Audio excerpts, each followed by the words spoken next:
সুপ্রিয় দর্শক শ্রোতা, আসসালামু আলাইকুম। দূরে কাছে দেশে অথবা সে বাইরে থেকে বন্ধুগণ, ঠিক এই মুহূর্তে যে যেখান থেকে বাস্তব জীবনের গল্প শোনার জন্য আমার সাথে জয়েন করেছেন, আমি আপন। আর যে আপন জীবনের গল্পের 1483তম পর্বে আপনাকে প্রতিদিনের মতো স্বাগতম জানাচ্ছি। বন্ধুগণ, আজ আমি আপনাকে শোনাবো বরিশালের মেয়ে আরশি আক্তারের জীবনের চমকে ওঠার মতো এক আশ্চর্যজনক, অলৌকিক, করুণ বাস্তব জীবন কাহিনী। বন্ধুগণ, আজকের গল্পের টাইটেল ভয়ঙ্কর সত্য ঘটনা। কালো জাদু করে স্বামীকে সাপ বানিয়ে পুকুরে বন্দি করে রাখে স্ত্রী। এই গল্পটা বরিশালের প্রত্যন্ত এলাকার এক মেয়ের মুখ থেকে শোনা, এক মেয়ের ইমেলে পাওয়া এক গল্প, যা আমাকে রীতিমতো অবাক করে দিয়েছে। বন্ধুগণ, আজ আমি আপনাকে একটা কথা শোনাই, যা শুনলে আপনার শরীরের পশম দাঁড়িয়ে যাবে। আমি আজকে আমার দু নয়নে, আমার দু চোখে একটা জায়গা দেখেছি, যে জায়গাটার নাম হচ্ছে চণ্ডী মন্দির। ওই চণ্ডী মন্দিরে যাওয়ার পরে সেই চণ্ডী মন্দিরের পূজারী আমাকে দেখালো মন্দিরের পিছনে একটা জায়গা আছে, ওই জায়গা দিয়ে মা মনসা সাপের রূপে এসে মন্দিরে পূজা করে। এবং উনি বলল যে এই জায়গাটা উনি অনেকবার বন্ধ করে দিয়েছে, সিমেন্ট দিয়ে, ইট দিয়ে, ঢালাই দিয়ে, অনেকভাবে, কিন্তু কোনোভাবেই এটা থাকে না, এটা ভেঙে যায়। এবং এই জায়গা দিয়ে মা মনসা আসে, সে পূজা করে। শেষ পর্যন্ত তাকে স্বপ্নে দেখালো, আমার পূজা করার রাস্তা তুমি বন্ধ করে দিও না, আমি এই রাস্তা দিয়ে যাই, আমি পূজা করি। মা মনসা তাকে স্বপ্নে দেখালো। এবং এই যে মা মনসা সবসময় এখানে আসে, পূজা করে, কিছু প্রমাণ তিনি আমাকে দু চোখে দেখালো, তিনি আমাকে আঙ্গুল দিয়ে দেখালো, যা দেখে রীতিমতো আমার শরীরের পশম দাঁড়িয়ে গেছে। আপনারা যদি সেই ভিডিওটা দেখতে চান, ভিডিওর এই আই বাটনে ক্লিক করে এই ভিডিও ডিসক্রিপশনে গিয়ে, অথবা এই ভিডিওটা শেষ হলেও আপনারা সেই ভিডিওটা দেখে নিতে পারেন। আমাদের এই পৃথিবীতে অনেক কিছুই ঘটে যা আমরা চোখে দেখতে পাই না। আমাদের এই চোখে সব কিছু দেখার ক্ষমতা নাই। আপনি বিশ্বাস করেন না, আপনি বাতাসকে দেখতে পান, ঠিক বাতাসের মতো করে আমাদের পৃথিবীতে অনেক কিছু আছে আমাদের চারপাশে, যা আমরা দেখতে পাই না। এই গল্পটা একেবারে ভৌতিক কোনো গল্প নয়, যে একদম ভৌতিক তা কিন্তু নয়। এই গল্পটা কলিজা কাঁপানো এক বরিশালের মেয়ের অলৌকিক বাস্তব জীবনের গল্প। সবাই শুনবেন এবং গল্প শেষে আরশি আক্তারকে আপনার মতো করে একটা মন্তব্য কমেন্ট বক্সে লিখবেন। ধন্যবাদ সবাইকে। সুপ্রিয় বন্ধুগণ, আসসালামু আলাইকুম। আমার নাম আরশি আক্তার, আমার বাড়ি বরিশাল বিভাগে। বন্ধুগণ, আমি আমার জীবনের গল্পটা শুরু করার শুরুতে আপনাদেরকে আমার পরিবারের সম্বন্ধে জানিয়ে রাখি। আমার পরিবারে আমার বাবা আছে, মা আছে, রয়েছে আমার দাদা দাদি সহ আমার বড় 3টা ভাই। আমরা টোটাল 3 ভাই 1 বোন। আমাদের পরিবারটা বরিশাল শহর থেকে অনেক দূরের উপজেলা ভিত্তিক কোনো এক গ্রামের এক উচ্চবিত্ত পরিবার। আমার বাবা পেশায় একজন দলিল লেখক, রেজিস্ট্রি অফিসে আমার বাবা দলিল লেখে। তার পাশাপাশি আমাদের রয়েছে অগাধ জায়গা সম্পত্তি। আমার বাবা আমাদের এলাকাতে খুব নামকরা একজন ব্যক্তি। ছোটবেলা থেকেই আমাদের প্রচুর সয় সম্পত্তি আমি দেখে আসছিলাম। আমি যখন জমিনে যাইতাম, দেখতাম জমির এই মাথা থেকে ওই মাথা পর্যন্ত তার পুরোটা সম্পত্তির মালিকে আমি। খুব ছোটোবেলায় দেখতাম সকাল থেকে রাত অবধি আমাদের জমিতে বিভিন্ন জেলা উপজেলা থেকে মানুষজন এসে কাজ করত। এমন কোনো দিন ছিল না যে আমাদের বাড়িতে 8-10 জন কাজের লোক ছিল না। সবাই বাড়িতে কাজবাজ করত এবং আমাদের কোনো কিছুর অভাব ছিল না। শৈশব থেকে আমার শৈশবের দিনগুলো খুব ভালোই কাটে। এমন করতে করতে আমি মোটামুটি প্রায় অনেকটাই বড় হয়ে যাই। কিন্তু আমার একটা দুঃখ হচ্ছে কি, আমি দেখতে শুনতে খুব বেশি একটা সুন্দর না। আমি ছিলাম কালো, আমার ভাইরা কিন্তু সবাই সুন্দর। আম্মা দুঃখ করে বলতো, আমার ছেলেগুলো কালো হইতো তাদের তো সমস্যা ছিল না, আমার মেয়েটা যদি ফর্সা হইতো। দেখা যায় আমার ভাইরা সবাই একেবারে প্রিন্সের মতো চেহারা সুন্দর, আমি হয়েছি কালো। তা আমার দাদিও কিন্তু কালো, আমি দেখতে অনেকটা আমার দাদির মতোই হয়েছিলাম। তো এই ছোটোবেলা থেকে আম্মা বলতো, আমি খুব মন খারাপ করতাম যে আমি কালো, আমার কেউ কখনো বিয়ে করবে না, এগুলো বলতাম। আম্মা বলতো, নদীর পানি ঘোলা ভালো, জাতের মেয়ে কালো ভালো। এগুলো বলতো যে কালো হয়েছো তো কী হয়েছে, কালো হওয়াতে তোমার সুন্দর ছেলের সঙ্গে বিয়ে হবে, আমরা সুন্দর ছেলে দেখে তোমার বিয়ে দেব, এরকম করে আমার আম্মু এগুলো বলতো। যাই হোক, আস্তে আস্তে করে বড় হচ্ছিলাম।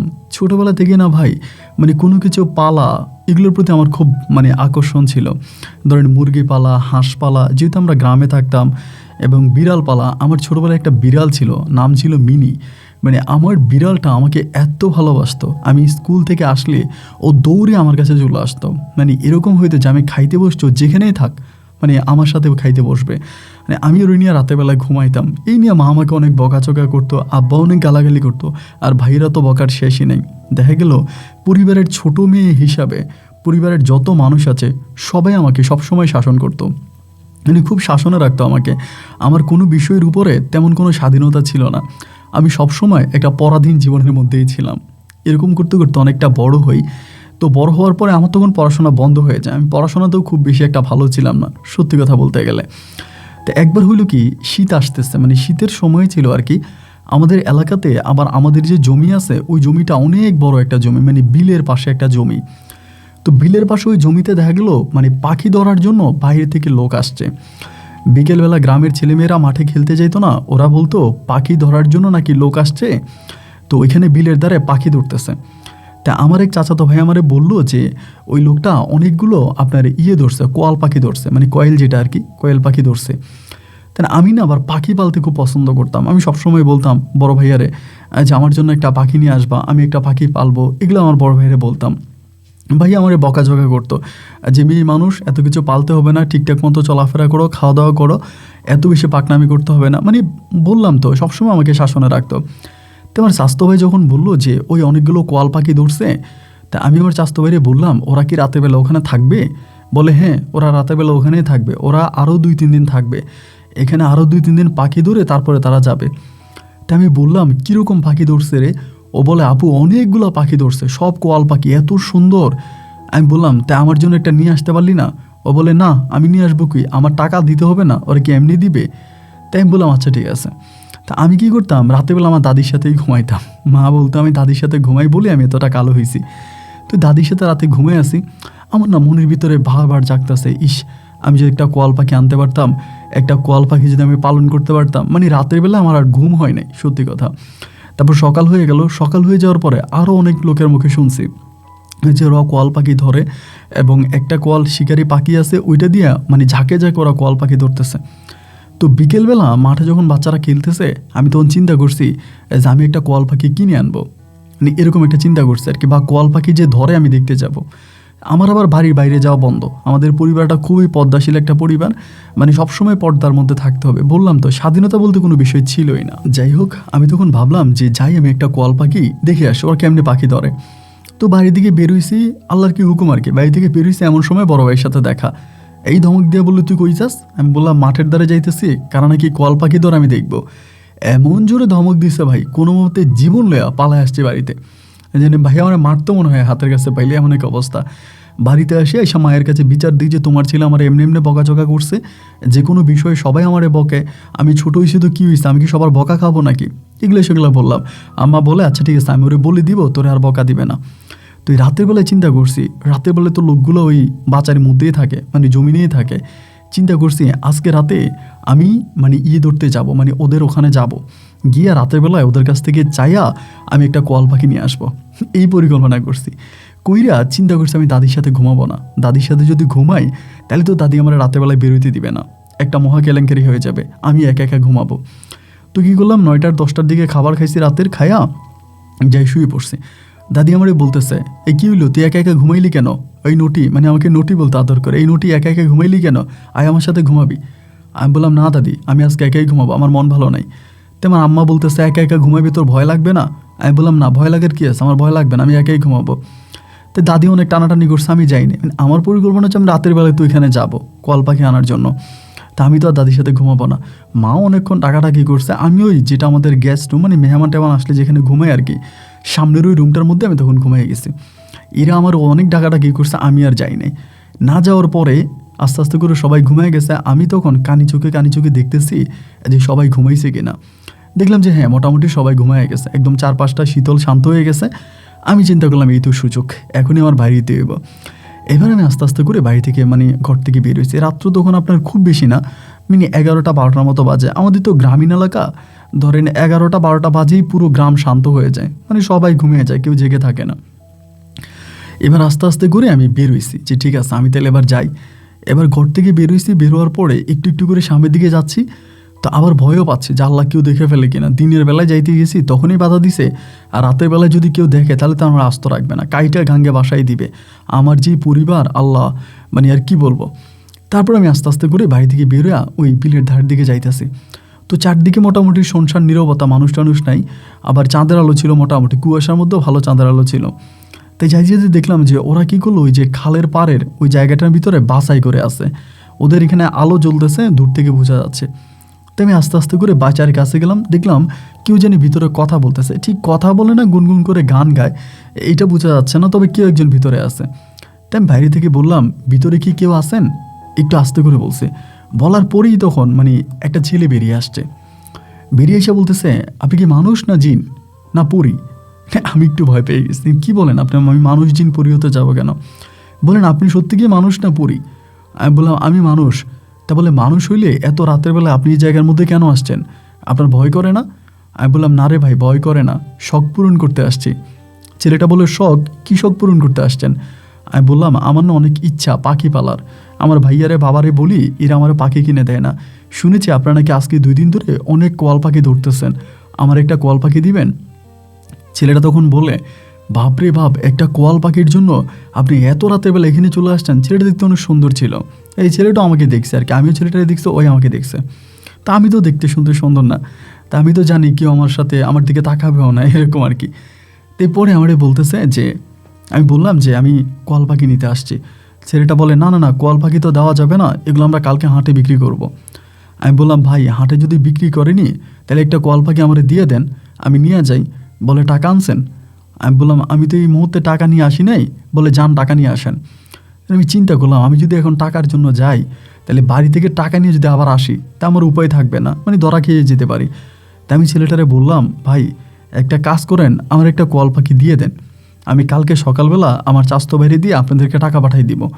তাই ছেলেটা বলতেছে যে, না এভাবে দেওয়া যাবে না, আপনি যদি কালকে টাকা না পাঠান। আমি বললাম, দেখেন আমারে বিশ্বাস করেন, ওইটাই আমাদের বাড়ি, ওই যে বাতিটা জ্বলতেছে দেখতেছেন, ওইটাই আমাদের গ্রাম, ওইটাই আমাদের বাড়ি। এবং আমি সত্যিই বলতেছি, আমি আপনাকে টাকাটা দিয়ে যাব, আমি আপনার টাকাটা মেরে খাবো না, আপনি ভয় পাইয়েন না, আপনি দয়া করে আমাকে কোয়াল পাখিটা দিয়ে দেন। আমার না অনেক শখ, আমি একটা কোয়াল পাখি পালবো। লোকটা আমারে বলতেছে যে, একটা মেয়ের কোয়াল পাখির প্রতি এত শখ হইতেই আমি আর দেখি নাই। তবে যাই হোক, কালকে কিন্তু আমাদেরকে টাকা পাঠিয়ে দিতে হবে। আমি বললাম, ভাই কালকে সকালবেলায় আমি টাকাটা পাঠিয়ে দিব, আমার কোয়াল পাখিটা দিয়ে দেন। তো বলতেছে, এত রাতের বেলা আপনি একা একা যাইতে পারবেন? আমি বললাম, পারবো, আমার কোনো সমস্যা নাই, কারণ এটা আমাদেরই এলাকা, রাস্তাঘাটেই সবই আমার চেনা আছে, আপনি আমার কোয়াল পাখিটা দেন। পরে একটা বাঁশের ছোট্ট খাঁচার ভিতরে, বাঁশ দিয়ে বানানো একটা খাঁচার ভিতরে তখন ছেলেটা আমার কোয়াল পাখিটা দিল। দিয়া বলল যে, এই পাখিটা দেখতে শুনতে অনেকটা হৃষ্টপুষ্ট আছে, অনেকটা বড় আছে, আপনি এই পাখিটা নিয়ে যান, এইটা মোটামুটি আপনার সাথে অনেক ভালো থাকবে, বা এটা আপনার পালতে পারবেন, এটা বয়সও কম।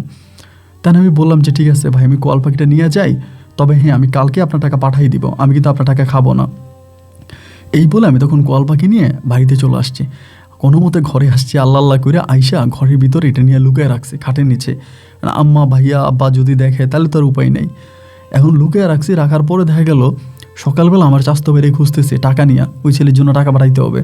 তো ওই সময় বলছিলাম 100 টাকা দিব আর কি। 100 টাকারও সে সময় অনেক দাম ছিল, এখন হয়তো টাকার এতটা দাম নাই, আর 100 টাকারও অনেক দাম। তাই আমি আমার চাস্তো বাড়ি খুঁজতেছি যে ওরে দিয়ে আমি টাকাটা ছেলেগুলোর জন্য পাঠাবো। তাই খবর পেলাম চাচির কাছে, আমার চাস্তো ভাই হচ্ছে কোন জানি খেলায় চলে গেছে, সকালবেলা কোথায় যেন ওর খেলা আছে, ওই খেলায় চলে গেছে, ক্রিকেট খেলা, ও আর নাই। হায় হায়, আমি টাকাটা কেমনি পাঠাবো? পরে ভাবলাম তো বিকেলবেলা যদি আসে তাহলে বিকেলবেলা পাঠাবো। তাই দুপুরের দিকে আমার চাস্তো ভাই তখন আসছে আমাদের বাড়িতে, আইসা বলে, আরশি আপু তুমি নাকি আমারে খুঁজছিলা? আমি বললাম, হ তোরে খুঁজছিলাম, একটা কাজ আছে আয়।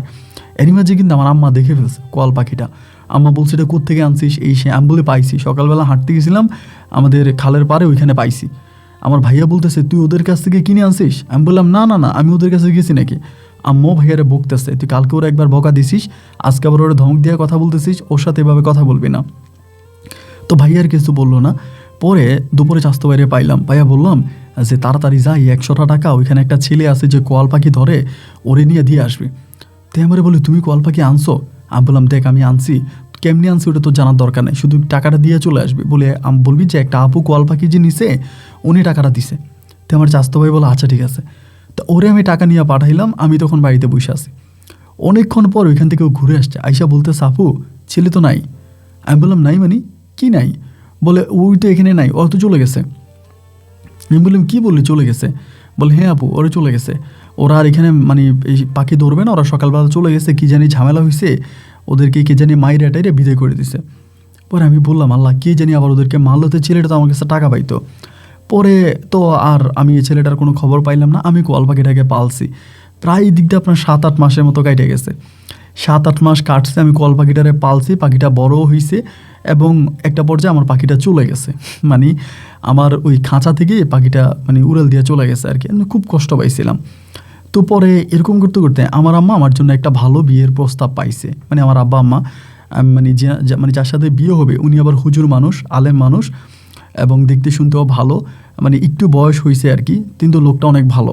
তো আমার আব্বা আম্মা বললো যে ওই পরিবারে বা ওই লোকের কাছে আমাকে বিয়ে দিবে। তো আমি আমার মারে বললাম যে মা আসলে মানে যেমনই হোক। আমার আম্মা বলে তুই কি ছেলে দেখা লাগবে? আমি বললাম না, আমার দেখতে হবে না, তোমরা দেখো এবং তোমরা যদি মনে করো ছেলে ভালো তাহলে আমার দেখে সময় নষ্ট করার দরকার নেই, তোমরা বিয়ের দিন তারিখ ঠিক করো। তো তখন কিন্তু আমার মোটামুটি এমন নয় যে আমার বিয়ের বয়স পেরিয়ে যাচ্ছে, তো একটা ভালো বয়সে আসছি, এরকম একটা অবস্থা। পরে আব্বা আম্মা ছেলের খোঁজ খবর নিল, ছেলে দেখলো, ছেলের পরিবারের সাথে কথাবার্তা বললো। বলার পরে বললো ছেলে আবার ব্যবসা করে, তার হচ্ছে গরুর ফার্ম আছে, এরপরে আবার মাছের ফিশারি আছে, মানে গ্রামীণ যে কাজগুলো হয় না, মুরগির ফার্ম আছে এরকম আর কি। আবার নামাজি ব্যক্তি, 5 ওয়াক্ত নামাজ কালাম পড়ে, খুবই ধার্মিক। তো আমার চেহারাটা যেহেতু খুব একটা ভালো না, তা আমাকে তো আসলে ওরকম ভালো কোনো ছেলে বিয়েও করবে না। তো ওইটাই ঠিক আছে। পরে আব্বা আম্মা ঠিকঠাক করলো পারিবারিকভাবে, তখন ছেলে আমাকে দেখতে আসছে। আসার পরে ছেলে আমাকে পছন্দ করছে, যেহেতু আমি পর্দাশীল, নামাজ কালাম পড়ি। আমার কিছু প্রশ্ন করছে যে আপনি আলহামদুলিল্লাহ সূরা পড়েন, এরপরে নামাজের নিয়ত বাঁধার নিয়ম টিয়ম এগুলো অনেক কিছু জিজ্ঞেস করছে। আমি যথারীতি সব কিছুর উত্তর দিলাম এবং দেওয়ার পরে এর প্রায় 3 দিন পরে পারিবারিকভাবে খুব ছোটোখাটো করে অনুষ্ঠান করছে আমার আব্বা। অত বড় করে করে নাই, ছোটো করে অনুষ্ঠান করছে। ছোটো করে অনুষ্ঠান করে এই ছেলের বাড়িতে আমাকে পাঠিয়ে দিচ্ছে। তো ওনার বাড়িতে আমি গেলাম এবং ওনার সঙ্গে ভালোভাবেই ছিলাম। এভাবে প্রায় 4 দিনের দিন, মানে ওনার বাড়িতে 4 দিন ছিলাম। 4 দিনের দিন একদিন হলো কি, মানে ওনার বাড়ির মধ্যেই হঠাৎ করে একদিন আমি ওই ছেলেটাকে দেখলাম। কোন ছেলেটা আপনাকে বলি, যেই ছেলেটার কাছ থেকে আমি রাতের বেলায় গিয়ে আপনার কোয়াল পাখি কিনে আনছিলাম, এই ছেলেটা ওনার বাড়িতে দেখছি। দেখার পরে জানলা দিয়ে দেখছি, দেখে আমি ভয় পেয়ে গেছি, আয় হায় এই ছেলে কে এবং এই ছেলে এখানে কেন? আমি তো রাতের বেলায় দেখছি, মানে আমার যতটুকু মনে হয় আর কি, আমার চেহারাটা ওরকমই লাগছিল। কারণ আমি ওই লোকের চেহারাটা মনে রাখছি, কারণ চেহারাটা মনে রাখছি এই কারণে যে যদি কোনো দিন আমি ওনারে পাই তাহলে কিন্তু আমি ওনার টাকাটা ফিরিয়ে দিব। আর এমনিও আমার ছোটোখাটো বিষয়গুলো খুব মনে থাকে ছোটোবেলা থেকেই। ধরেন ছোটোবেলা আমি পড়ে গেছি, কেউ একজন আমারে মারছে, এটা আমি ভুলি নাই, আমার এরকম মেমোরিজটা অনেক ভালো থাকে। এখন ছেলেটাকে দেখার পরে আমি একটু ভয় পেয়ে গেলাম যে আল্লাহ এই ছেলেটা এই বাড়িতে কেন বা কী কারণে আসছে। তো এরপর আমার হাজব্যান্ড যখন ঘরে আসছে দুপুরে, আমি বললাম যে আজকে সকালবেলা একটা ছেলে আসছিল বাড়িতে, এই ছেলেটা কে? বলে ওর নাম তো শাহজাহান। আমি বললাম শাহজাহান, উনি এখানে কি করে? বলে ও আমার গরুর ফার্মে কাজ করে। আমি বললাম গরুর ফার্মে কাজ করে? বলে হ্যাঁ। তা আমি আর ওনার সাথে কথা বাড়াইলাম না। তা এরকম করে আস্তে আস্তে সময় কাটতেছে প্রায়, আমি তো তখন নতুন বউ আর কি, নতুন বউ তো আর চাইলে যে কারোর সাথে কথা বলতে পারে না। এভাবে প্রায় 2-2.5 মাস কেটে গেছে। 2-2.5 মাসের মাঝে ছেলেটা মনে হয় আমাকে দেখছে, কোনোভাবে মনে হয় আমাকে দেখছে। 2-2.5 মাস পরে হয়েছে কি, একদিন আমার হাজব্যান্ড ঘরে নাই, আমি আপনার রান্নাঘরে কাজ করতেছি। তো কাজ করে ঘরে আসতেছি, ছেলেটা সামনাসামনি পড়ছে, পরে আমাকে বলতেছে যে আমার 100 টাকা দেন। আমি বললাম 100 টাকা দিতাম? বলে হ্যাঁ 100 টাকা দেন। আপনি যে কোয়াল পাখি নিয়েছিলেন 100 টাকা দিছেন? পরে আমি বললাম আপনি আমাকে চিনতে পারছেন? বলে চিনবো না কে, আপনাকে বাড়িতে গেছি, দাওয়াত খাইছি না। আমি বললাম মানে আপনি আমার বিয়েতে গেছিলেন? বলে হ্যাঁ গেছিলাম, অনেকের ভিড়ে তো আমিও আপনাকে দেখছি, আমি তো চিনছি আপনারা, আপনি আমার কাছ থেকে কোয়াল পাখি নিয়েছিলেন। আমি বললাম বাপরে বাপ, আপনার মাথায় দিয়ে অনেক বুদ্ধি আছে, আরে এত মাস আগে দেখছেন, আপনি আমার মনে রাখছেন? বলে রাখবো না কেন, আপনি তো আঙ্গুল দিয়ে বাড়িও দেখাই দিছেন, তা না রাখার কি আছে? আমি বললাম তো আপনি এখন পাখি ধরেন না? বলে না পাখি তো ধরি না, পাখি তো শেষ পাখি ধরছিলাম আপনাদের ওই বিলের থেকে, এরপর তো আর পাখি ধরি না। আমি বললাম কেন? বলে পাখি ধরি না কারণ ওই দিন লোকে আমাকে অনেক মারছে এবং এরপরে থানাতে আমাদের নামে অভিযোগ করা হয়েছে, আমি আর আমার বাবা আমরা পাখি টাকি ধরি, আমাদের নামে অভিযোগ করা হয়েছে যে আমরা মানে আপনার পাখি নিধন করতেছি। তো আমাদের নামে মামলা টামলা হয়েছে, যার কারণে আমরা এখন আর পাখি ধরি না। তো আমি এখানে ওনার গরুর ফার্মে আজকে কয়েক মাস ধরে কাজ করি। তো বলে লোকটা অনেক ভালো, আপনাকে যে বিয়ে করছে সে অনেক ভালো এবং নামাজ কালাম পড়া মানুষ এবং এলাকাতে ওনার অনেক সুনাম আছে, সবাই অনেক অনেক সম্মান করে বা অনেক ভালো মনের মানুষ। আমি বললাম আচ্ছা ঠিক আছে, আলহামদুলিল্লাহ আপনি ঘরে আছেন।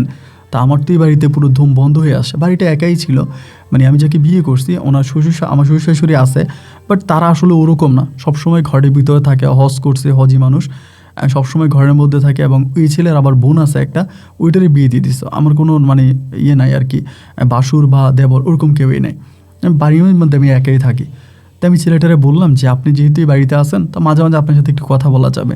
তাই ছেলে বলতেছে, খবরদার আমার সাথে যে কথা বলবেন, এটা যদি কোনো দিন মানে উনি দেখতে পায়, তাহলে কিন্তু আপনার সর্বনাশ করে দিবে। আমি বললাম, না উনি দেখবে কী করে, আপনি মাঝে মাঝে আইসেন, উনি বাড়িতে না থাকলে কথা বলবো। তো সত্যি কথা বলতে কি জানেন, ওই শাহজাহান নামের ছেলেটার না আমার ভালো লাগছিল। অনেক ছেলেদের মাঝে একটু খারাপ কিছু চিন্তাভাবনা থাকে না, যে যে কাউকে নিয়ে, কোনো মেয়েকে নিয়ে, বাট ওনার ভিতরে আমি এরকম কিছু দেখি নাই। মধ্যরাতে ওনার কাছ থেকে আমি পাখি আনতে গেছিলাম, ওনার যদি খারাপ কোনো ইন্টেনশন থাকতো তো উনি তো সেখানে আমার ক্ষতি করতে পারতো, বাট উনি কোনো কিছু করে নাই। মানে দেখে যেটা বুঝলাম যে লোকটা মোটামুটি অনেকটা ভালো, মানে খুবই ভালো। তো এমন করে ধরেন আপনার 1 দিন 2 দিন 3 দিন কাটতেছে, আমি এই বাড়ির মধ্যে আসছি, এবং এই লোকটার সঙ্গে আমার খুবই মধুর একটা সম্পর্ক, মানে খুবই ভালো লাগা ভালোবাসার একটা সম্পর্ক লোকটার সঙ্গে আমার তৈরি হয়। উনি আমাকে সবসময় দেখে, বা আমিও দেখি, এটা সেটা রান্না করলে ওনারা চুপিসারে খাওয়ায়। এই করতে করতে প্রায় আমার 8 মাসের মতো আমার সংসার জীবন কাটলো। তো 8 মাসে আমি কোনো বাচ্চা কাচ্চা নিলাম না, বা বাচ্চা কাচ্চা আমার হয় নাই। এই 8-9 মাস পরেই আমার শ্বশুর শাশুড়ি ঝামেলা শুরু করছে। বলতে আমার শাশুড়ি সবার কাছে বলতে শুরু করছে আমি বান্ধা, আমার কখনো সন্তানাদি হবে না। তারা নাকি কোন হুজুরের কাছে গেছে, কোন কবিরাজের কাছে গেছে, ওই কবিরাজও নাকি বলছে আমি কখনো মা হইতে পারবো না, আমি কখনো মা হব না। মানে এই ধরনের আমার উপরে শুরু হলো টর্চার, মানে মানসিকভাবে টর্চার শুরু হলো। আমার শ্বশুর শাশুড়ি মানে আমার সাথে আমাকে দেখতেই পারে না। ধরেন এরকম হইতো যে আমার শ্বশুরের জন্য আমি পানি নিয়ে গেছি, তা আমি পানি নিয়ে গেছি, উনি পানি খাবে না, মানে আমি বান্দা, আমাকে দেখলে উনি আমার পানি খাবে না। আমার শাশুড়ি ধরেন আমারই দেখছে কোনো একটা জায়গায়, এই যে তুই আমার সামনে আসলি কেন, এসে আমার আজকে দিনটা নষ্ট হয়ে গেছে। আমি একটা কুফা, মানে ওদের যেটা বোঝা গেল যে আমি একটা কুফা, আমার চেহারা দেখলে ওদের দিন খারাপ যাবে। এবং আমার স্বামীও দেখতাম ওদের সাপোর্ট নিয়ে আমার সঙ্গে কথা বলে, তখন ভাই খুব খারাপ লাগতো, ভিতরে অনেক কষ্ট হতো যে আসলে আমার সঙ্গেই কেন এরকমটা হচ্ছে, বা কেন আমার সঙ্গে এরকমটা হয়, মানে আমাকে কেন তারা এইভাবে দেখে, আমাকে কি একটু ভালোভাবে দেখা যায় না, আমার সঙ্গে কেন এরকম দুর্ব্যবহার করে, কেন খারাপ ব্যবহার করে। মানে প্রচুর কান্না করতাম, মানে খুব কান্না করতাম যে আল্লাহ আমার সঙ্গে যাতে এরকমটা না করে, আমার সঙ্গে যাতে তারা খারাপ ব্যবহার না করে। আমি মারে বলতাম, মা হুজুরে টাকা দাও, মসজিদে মিলাদ পড়াও, এরপরে মাজারে সিন্নি দাও, আমার শ্বশুর শাশুড়ি যাতে আমার সঙ্গে ভালো হয়ে যায়। মানে স্বামী যেমনই ভালো ছিল, বাট শ্বশুর শাশুড়ি খুবই খারাপ ছিল। এর ভিতরে হলো কি, আমার ননদ তখন আসছিল আর কি, আমার ননদ আসছে আমাদের বাড়িতে বেড়াইতে আসার পরে আমার ননদ তখন আমার শ্বশুর শাশুড়িরে বলতেছে যে মানে আরশি ভাবির যখন বাচ্চা টাচ্চা হবেই না, আপনারা তো অনেক হুজুর দেখাইছেন, অনেক জায়গায় গেছেন, সবাই তো বলে বাচ্চা হবে না, তা আমাদের তো একটাই ভাই, তা আমাদের এই ভাইয়ের কি কোনো বাচ্চা কাচ্চা হবে না, মানে আমাদের কি কোনো বংশের প্রদীপ জ্বলবে না, আমার আব্বারে বলতেছে। তো আমার আব্বা বলে যে তারেও আরেকটা বিয়ে করাই দিয়ে, তোরা দেখে শুনে আরেকটা বিয়ে করা। এই হঠাৎ করে তখন পরিবার থেকে আরেকটা, মানে আমার হাজব্যান্ডকে আরেকটা বিয়ে করানোর জন্য তখন একটা চাপ আসছে। তা আমি আসলে ওই সময়টাতে কি করব বলেন, আমার তো আসলে মানে আমার বাচ্চা কাচ্চা হয় না, আমার তো কিছু করার নেই, তো আল্লাহর দান, আল্লাহ না দিলে তো আমি কিছু করতে পারবো না। তা ওরা বলতেছে যে আমার হাজব্যান্ড আরেকটা বিয়ে করাবে। ও মা, মুহূর্তের মধ্যে দেখলাম কি আমার শ্বশুর এই প্রস্তাব, মানে আমার যিনি হাজব্যান্ড উনিও এই প্রস্তাবে রাজি, মানে উনিও বিয়ে করে ফেলবে। উনিও ওনার বোনেরে বলতেছে তুই যেহেতু আসছিস 1 মাস তো থাকবি আমাদের বাড়িতে, তা আমার জন্য একটা মেয়ে দেখ, ভালো হলে আমি বিয়ে করে ফেলবো। তা আমি একদিন শুয়ে আছি, মানে ওনারা বলতেছি আর কি, শুয়ে আমি বলতেছি আপনি আপনার বোনেরও বলতেছেন আপনার জন্য মেয়ে দেখার জন্য আপনি বিয়ে করবেন, তো আমি তো আপনার প্রথম ওয়াইফ আর কি, আমি তো আপনার প্রথম বউ, তো যদি সেকেন্ড বিয়ে করতে হয় তাহলে তো প্রথম বউয়ের কাছ থেকে অনুমতি নিতে হয়, এইটা তো মনে হয় আপনি জানেন। বলে হ্যাঁ জানবো না কেন, অবশ্যই জানি। তাই আমি বলি এটা যদি আপনি জেনেই থাকেন যে প্রথম বউয়ের কাছ থেকে পারমিশন নিয়ে মানে দ্বিতীয় বিয়ে করতে হয়, তা আমি কি আপনাকে পারমিশন দিব? আমি পারমিশন না দিলে কি আপনি দ্বিতীয় বিয়ে করতে পারবেন? ওই তখন আমাকে ডিরেক্টলি বলে তুই যদি পারমিশন না দিস তাহলে তোরা তালাক দিয়ে দিমু, আমি কি বাবা হব না, আমার কি সংসার লাগবে না? আর আমি একটা হুজুর মানুষ, আমি জানি আমি আরও বিয়ে করতে পারি, একাধিক বিয়ে ইসলামে আছে, আর আমি তো এমনি এমনি বিয়ে করতেছি না, তুই বান্দা, তোর সন্তান হবে না, যার কারণে আমি বিয়ে করতেছি। পর আমি বললাম আপনি এই কথাটা তো আমাকে ভালো করেও বলতে পারতেন, তুই তাই করে খারাপ ব্যবহার না করে সুন্দর করেও তো আমার একটা মানুষের সঙ্গে কথা বলা যায়, মানে এমনভাবে আমার সঙ্গে কথা বলতেছেন যে আপনি একটা মায়ের মুখে আচরণ করতেছেন, মনে হয় যেন আপনি আমার এখনই মারবেন। আমার হাজব্যান্ড বলতেছে যে মারবই তো, তোর তো মারাই দরকার। এই বলে উনি আমার গায়ে একরকম হাত তুলে ফেলে, ওই মানে ঘরের মধ্যে হাত তুলে, আর আমাকে বলে যে তোরা আমি সাবধান করে দিতেছি, আমি আরেকটা বিয়ে করব, তুই যদি বাধা হয়ে দাঁড়াস তাহলে আমি তোর তালাক দিয়ে দিব। তোরা আমি কাবিনের টাকা দিয়ে তোরা তালাক দিয়ে দিব, তুই আমার কোনো বাধা হয়ে দাঁড়াইতে পারবি না। আমার কি সন্তান লাগবে না? আমার অবশ্যই সন্তান লাগবে, আমার বাচ্চা কাচ্চা লাগবে, আমার বেবি লাগবে। এভাবে কি আমার জীবন কাটবে নাকি? মানে খুব একটা অন্যরকম মানে আচরণ উনি আমার সাথে করতেছে আর কি, খুবই খারাপ একটা আচরণ করতেছে। ভিতরে তখন খুব কষ্ট কাজ করতেছে যে আচ্ছা ঠিক আছে, যেহেতু এরকম করেই আমি আর কি করব, আমার তো আসলে কিছু করার নাই, উনি যদি এরকম করে আমি এগুলো সহ্য করতেছি। আমার ভিতর থেকেও তখন খুব কষ্ট হচ্ছিল যে আসলে কেন আমার সঙ্গে এই কাজটা করে বা কেন উনি আমার সঙ্গে এগুলো করে আমি বুঝতে পারি না। বাট তারপরেও মেনে নিয়েছি, হয়তো এটাই আমার লাক, এটাই আমার ভাগ্য। তো ওমা এরপরে ওরা মেয়ে দেখতে দেখতে মোটামুটি মেয়ে ঠিক করে ফেলতেছে, এখানে মেয়ে দেখে ওইখানে মেয়ে দেখে। ওই সময়টাতে মানে শাহজাহান ভাই আমাকে সাপোর্ট দিত, আমাদের ঘরে আসতো, তো আমরা সবসময় বলতো যে ভাবি মন খারাপ করেন না, সব ঠিক হয়ে যাবে, এবং আল্লাহ আপনি আল্লাহকে ডাকেন। এরকম করতে করতে একটা সময় ঠিকই আমার আব্বা আম্মার কানেও খবরটা চলে গেছে।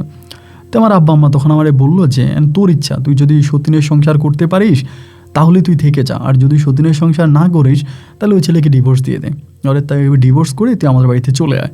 মানে আমার আব্বা আম্মা বলতেছে। তা আমি চিন্তা করলাম আমার এমনিতেও তো চেহারা খারাপ, এমনিতেও বিয়ে হয় না, যেহেতু একটা বিয়ে হয়েছে, চেহারা টেহারা সুন্দর না, খুবই খারাপ চেহারা। তো এর ভিতরে ধরেন আমার আরেকটা জায়গায় বিয়ে হবে, মানে আমার আব্বা আম্মাকে আবার কেন কষ্ট দিব? আমার যেহেতু বাচ্চা হয় না, এটা তো পুরো দেশবাসী এলাকাবাসী জেনে গেছে।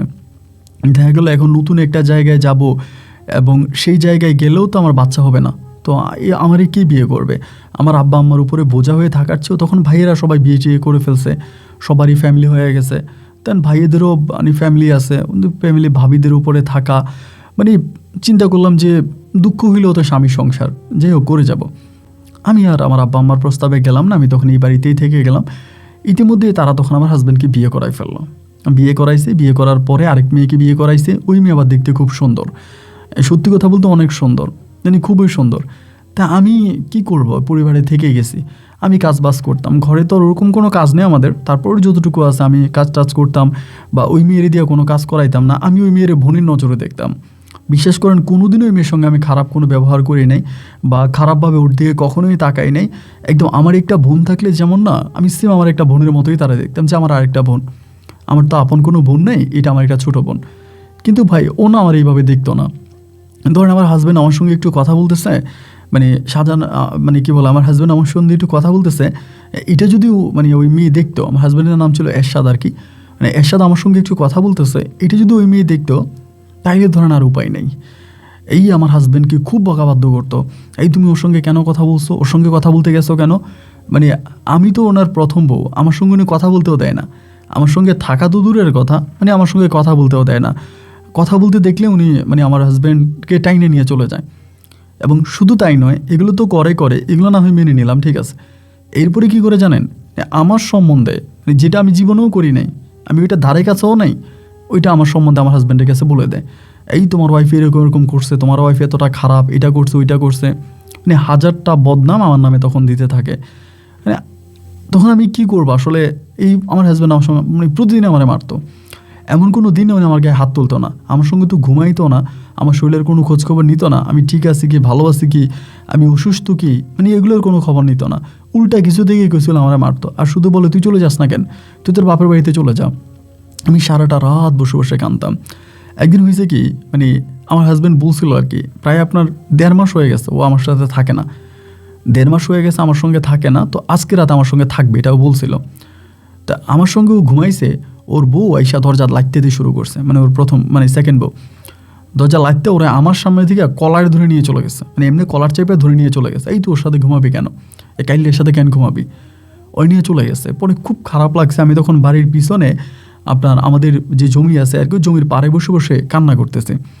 তো চাঁদের আলো ছিল, একদম প্রখর চাঁদের আলো। আমার কাছে মনে হয় শাহজাহান ভাই মনে ওই বিষয়টা দেখছে যে আমি কান্না করতেছি।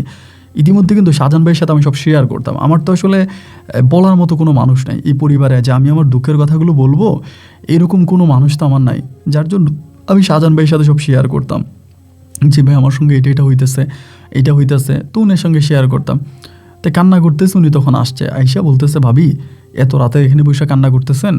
আমি বললাম যে ভাই কান্না ছাড়া আমার কি আছে বলেন, আজকে এতটা দিন পরে আপনার ভাই বলছে আমার সাথে ঘুমাবে, কিন্তু ওনার সেকেন্ড ওয়াইফ ওনার কলার চেপে ধরে আমার সামনে ওনারা মাইরে নিয়ে চলে গেছে। আমার সামনে আমার হাজব্যান্ডের গায়ে হাত তুললো, আমি কিছু করতে পারলাম না। আমার কলিজাটা ফিরে যাচ্ছে, মানে ছিঁড়ে যাচ্ছে। কোনো ছেলে মানে কোনো মেয়ে যাতে কোনোদিন কোনো সতীনের সংসার না করে, সতীনের সংসার করার চেয়েও সংসার না করাই অনেক ভালো। মানে সারা জীবন আপনার মানে ভিক্ষা করে খাওয়াও ভালো, তারপর কোনো সতীনের সংসার যাতে না করে। তো ও আমারে বলে তাইলে আপনি আপনার বাবা মায়ের মানে বাবার বাড়িতে চলে গেলেই তো পারেন। আমি বললাম ভাই রে, ও আমার হাজবেন্ড বিয়ে করার আগেই আমার আব্বা আম্মা বলছিল আমাকে নিয়ে যাবে, আমাকে বারবার বলছিল যে তুই চলে আয়। আমি তখন যেহেতু যাই নাই আর এখন যাব না, এখন আর ভাই যাওয়ার ইচ্ছা নাই। যাইতাম যদি তখনই চলে যেতাম। আমার আব্বা আম্মা আমাকে হাজারবার বলছিল যে তুই চলে আয়, তুই চলে আয়। আমিও তখন যেহেতু যাই নাই আর এখন ভাই যাওয়ার কোনো ইচ্ছাও নাই, আর যাবও না। তো আমার হাজব্যান্ড আমাকে বুঝাইতেছে, সরি আপনার শাহজাহান আমাকে বুঝাইতেছে, এমন খারাপ করবেন না ভাবি, সব ঠিক হয়ে যাবে। সেদিন কথায় কথায় উনি একরকম আমার হাত ধরে ফেলছে। তা হাত ধরার পরে মানে অনেক দিন ধরে তো ওনার সাথে আমার সম্পর্ক, আমি বিষয়টা ওভাবেই নিই না, উনি যে আমার হাত ধরছে খুব নর্মালি নিয়েছিলাম। একটা পর্যায়ে উনি আমার হাতটা ধরে বলতেছে ভাবি যদি কিছু না মনে করেন একটা কথা বলবো আপনারে।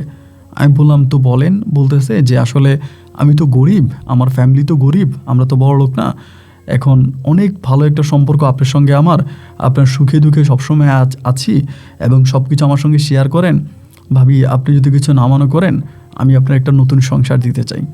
আমার সংসারে আপনি কোনো কষ্ট পাবেন না, আমরা গরিব হতে পারি, হয়তো 3 বেলা আপনাকে বরপেট খাওয়াইতে পারবো না, আপনি 3 বেলা খাইতে পারবেন না, কিন্তু আপনি অনেক শান্তিতে থাকবেন, মানে অনেক আদর ভালোবাসার মধ্যে থাকবেন, কখনো কষ্ট পাবেন না। আমি আমার সর্বোচ্চটা দিয়ে আপনাকে সুখী রাখার চেষ্টা করব। আমি তখন বললাম যে দেখেন আমি তো কখনোই লোভে পড়ি নাই, আমি কখনোই চাইনি যে আমার হাজব্যান্ডের অনেক গাড়ি বাড়ি থাকবে, টাকা পয়সা থাকবে। আমি শুধু একটু ভালোবাসা চাইছিলাম। এই ভালোবাসাটাও ওই লোকটা আমাকে দিল না। বিয়ে করে আনলো, সে তো তার বউকে একটাবার বলতে পারতো এই কথাটা যে ওই তো আমার প্রথম বউ, ও তো আমার উপরে হক আছে, সো তুমি কেন প্রতিদিন তোমার সাথে আমার ঘুমাইতে হবে, আমি সপ্তাহে অন্তত একদিন ওর সাথে ঘুমাই। কিন্তু আমার হাজব্যান্ড এটা না বলে লেজ গুছিয়ে ওর মানে দ্বিতীয় বউর সঙ্গে চলে গেছে। তো আমি তো ভাই একটু ভালোবাসেই চাইছিলাম। তো আমাকে তখন শাহজাহান বলে ভাবি আপনি যদি কিছু না মনে করেন তাহলে আমি আপনাকে নিয়ে পালায়ে যাব, উনি এভাবেই বলে। তখন আমি বললাম যে না ভাই, আসলে আমার বাবা মায়ের একটা মান সম্মান আছে, আমার ফ্যামিলির একটা সম্মান আছে, আমার আব্বা এলাকার খুবই নাম করা একজন ব্যক্তি, দলিল লেখক, এবং সবাই আমার আব্বাকে এক নামে চিনে। সো আমি এমন কিছু করতে পারবো না যেটা করলে আমার আব্বার মুখে চুমকালি মাখা হবে, আমি এটা করতে পারবো না। আপনি যদি আমাকে মানে একান্তই ভালোবাসেন বা আমার সঙ্গে সংসার করতে চান তাহলে পারিবারিকভাবে যেতে হবে। তখন ও বলে যে পারিবারিকভাবে গেলে তো আপনার পরিবার আপনাকে আমার কাছে বিয়ে দিবে না। আমি বললাম দিবে কি দিবে না, আগে তো আপনি বিয়ের প্রস্তাব পাঠাবেন এবং এরপরেটা আমি পরে বুঝবো। তো এই দিন ওনার সাথে অনেকক্ষণ কথা হলো, এরপরে আমি আমার মতো করে চলে আসছি, উনি চলে গেছে। এবার সুযোগ পাইলে উনি আমার কাছে আসে, আইসা আমার সঙ্গে কথা বললে এরকম করে। তো এইভাবে আরও 8-10 দিন কেটে গেছে। একদিন হয়েছে কি মাগরিবের সময়, আপনার মাগরিবের আজান দিছে, তখন আমি অজু করে আসতেছি নামাজ পড়বো। তো এমন সময় উনি কী জানি একটা আনছিল, ওই দিন মনে হয় আপনার 14ই ফেব্রুয়ারি ছিল মনে হয় আর কি, বিশ্ব ভালোবাসা দিবস ছিল। তো 14ই ফেব্রুয়ারির সময় তখন কী করছে, মানে একটা চকলেটের বক্স আর মনে একটা গোলাপ ছিল এখানে, এগুলা আমি নামাজ পড়বো, আমি উজু করে আসতেছি এমন সময় উনি আমাকে সামনে এগুলো দিয়ে গেছে, মানে আপনার শাহজাহান ভাই দিয়ে গেছে। দিয়ে যাওয়ার পরে এই জিনিসটা আমার শাশুড়ি দেখছে। তা আমি তখন কী করলাম, আমি এগুলো বিছনার উপরে রাইখে আমি নামাজ পড়তে দাঁড়াইছি, নামাজটা পড়বো, মাগরিবে নামাজ পড়বো। দাঁড়াইছি মাত্র আমার হাজব্যান্ড কোত্থেকে জানে আসছে, আবার পাঞ্জাবি পরা, টুপি পরা। আইসেই আমি নামাজে পড়ে আসি, নামাজে মানে আপনার দাঁড়ায় আসি। একটা মানুষ নামাজে যখন দাঁড়ায়, আমার হাজব্যান্ড একজন হুজুর মানুষ, আলেম মানুষ, মানে আমি বলতে চাই না, যাই হোক ওনাকে আল্লাহ মাফ করে দেখ, আমিও মাফ করে দিই। উনি ওই নামাজ পড়া অবস্থায় এসে আমাকে আমার তলপেটে একটা লাথি মারছে, ওই নামাজ পড়া অবস্থা। আমি মানে চিত হয়ে পড়ে গেছি। পড়ে যাওয়ার পরে উনি তখন এই মানে হাতে নিয়ে দেখলো চকলেটের বক্স এবং আপনার গোলাপ, এমন চুল চেপে ধরছে, তুই নামাজ পড়স, তুই একটা মানে খারাপ মেয়ে, তুই নামাজ পড়স, তোর নামাজ আল্লাহ কবুল করবো, তোর নামাজ আল্লাহ কেমনি কবুল করবো, তুই তো একটা খারাপ মেয়ে। মানে আমাকে এত মারে ওইখানে দেন, মাইরা আমার আব্বা আম্মারে খবর দেয়, ও তো মাইরা ক্ষান্ত হয় না। আবার আমার এই ঘটনা দেখে শাহজাহান ভাই তখন পালায়া যায়, মানে বাড়ি থেকে পালায়া যায়, উনি বাড়িতে নেই, ওনারে খুঁজে আসছে আপনার ওনার বাঁচাইতে গিয়ে, কিন্তু ওনারা পায় নাই। পরে আমার আব্বা আম্মা রাত 10টার দিকে আসে, আমার আব্বা আম্মা সবাই আসে আমার পরিবারের। আসার পরে তখন ও সবার কাছে বলতেছে আমি অনেক দিন ধরে দেখছি ওর ঘরের ভিতরে ওই শাহজাহান ছেলেটা আসে এবং শাহজাহান ছেলের সঙ্গে ও থাকে, ও রাত কাটে ওই ছেলের সঙ্গে, ও আমার সঙ্গে কথা বলেন, আমার সঙ্গে ঝগড়া করে, আমি ওর সঙ্গে ঘুমাইতে চাইলে ও আমার সঙ্গে ঘুমায় না। মানে কী পরিমাণের মিথ্যাচার, মানে কী পরিমাণের মিথ্যা কথা যে উনি নাকি আমার সঙ্গে ঘুমাইতে চায়, আমি নাকি ঘুমাই না, আমি নাকি বলে আমি নাকি ওনাকে ধাক্কায় ঘর থেকে বের করে দিই। আমি কিন্তু কোনো প্রতিবাদ করিনি, যে কথাগুলো বলতেছে না, আমি তো বলতাম যে না আমি তো এটা করি নাই, আমি এটা বলি নাই, আমি তাকায় আছি, উনি বলতেছে আমি শুনতেছি। আমার ভিতরে তখন একটা জিনিসে বারবার কাজ করতেছে যে আমার সঙ্গে এটা হচ্ছেটা কি, মানে আমার সঙ্গে যা করতেছে তা কি করতেছে, মানে কেন করতেছে, আমার ভাগ্যটা এমন কেন, মানে বারবার মাইন্ডে এটাই আসতেছে যে আমার ভাগ্যটা কেন এমন, আল্লাহ কেন আমার কালো বানাইলো, আমার পেটে কেন সন্তান দিল না। ধরেন আর মায়ের শুরু, হাই রে মায়ের, আমার বড় ভাই আর কি ওই জায়গার ভিতরে এমন মারছে আমারে, মানে মাইরে পুরো ফ্লট বানাই ফেলছে, আমি প্রায় মারতে মারতে আমার অজ্ঞান করে ফেলছে, আমার চোখে মুখে মানে পানি দিয়ে তারপর আমার জ্ঞান ফিরে আসছে।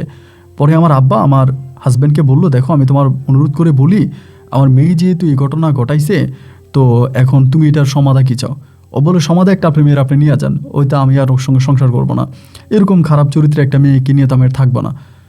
তো আমার আব্বা তখন আমাকে ডাক দিছে, মানে ভাইয়া তো মারছে, পর আব্বা আমাকে আলাদা ডাইকে নিয়ে বললো, তুই এটা বলে তুই কি বলস। আমি বললাম, আব্বা আমি সংসার করবো না আর আমি চলে যাব।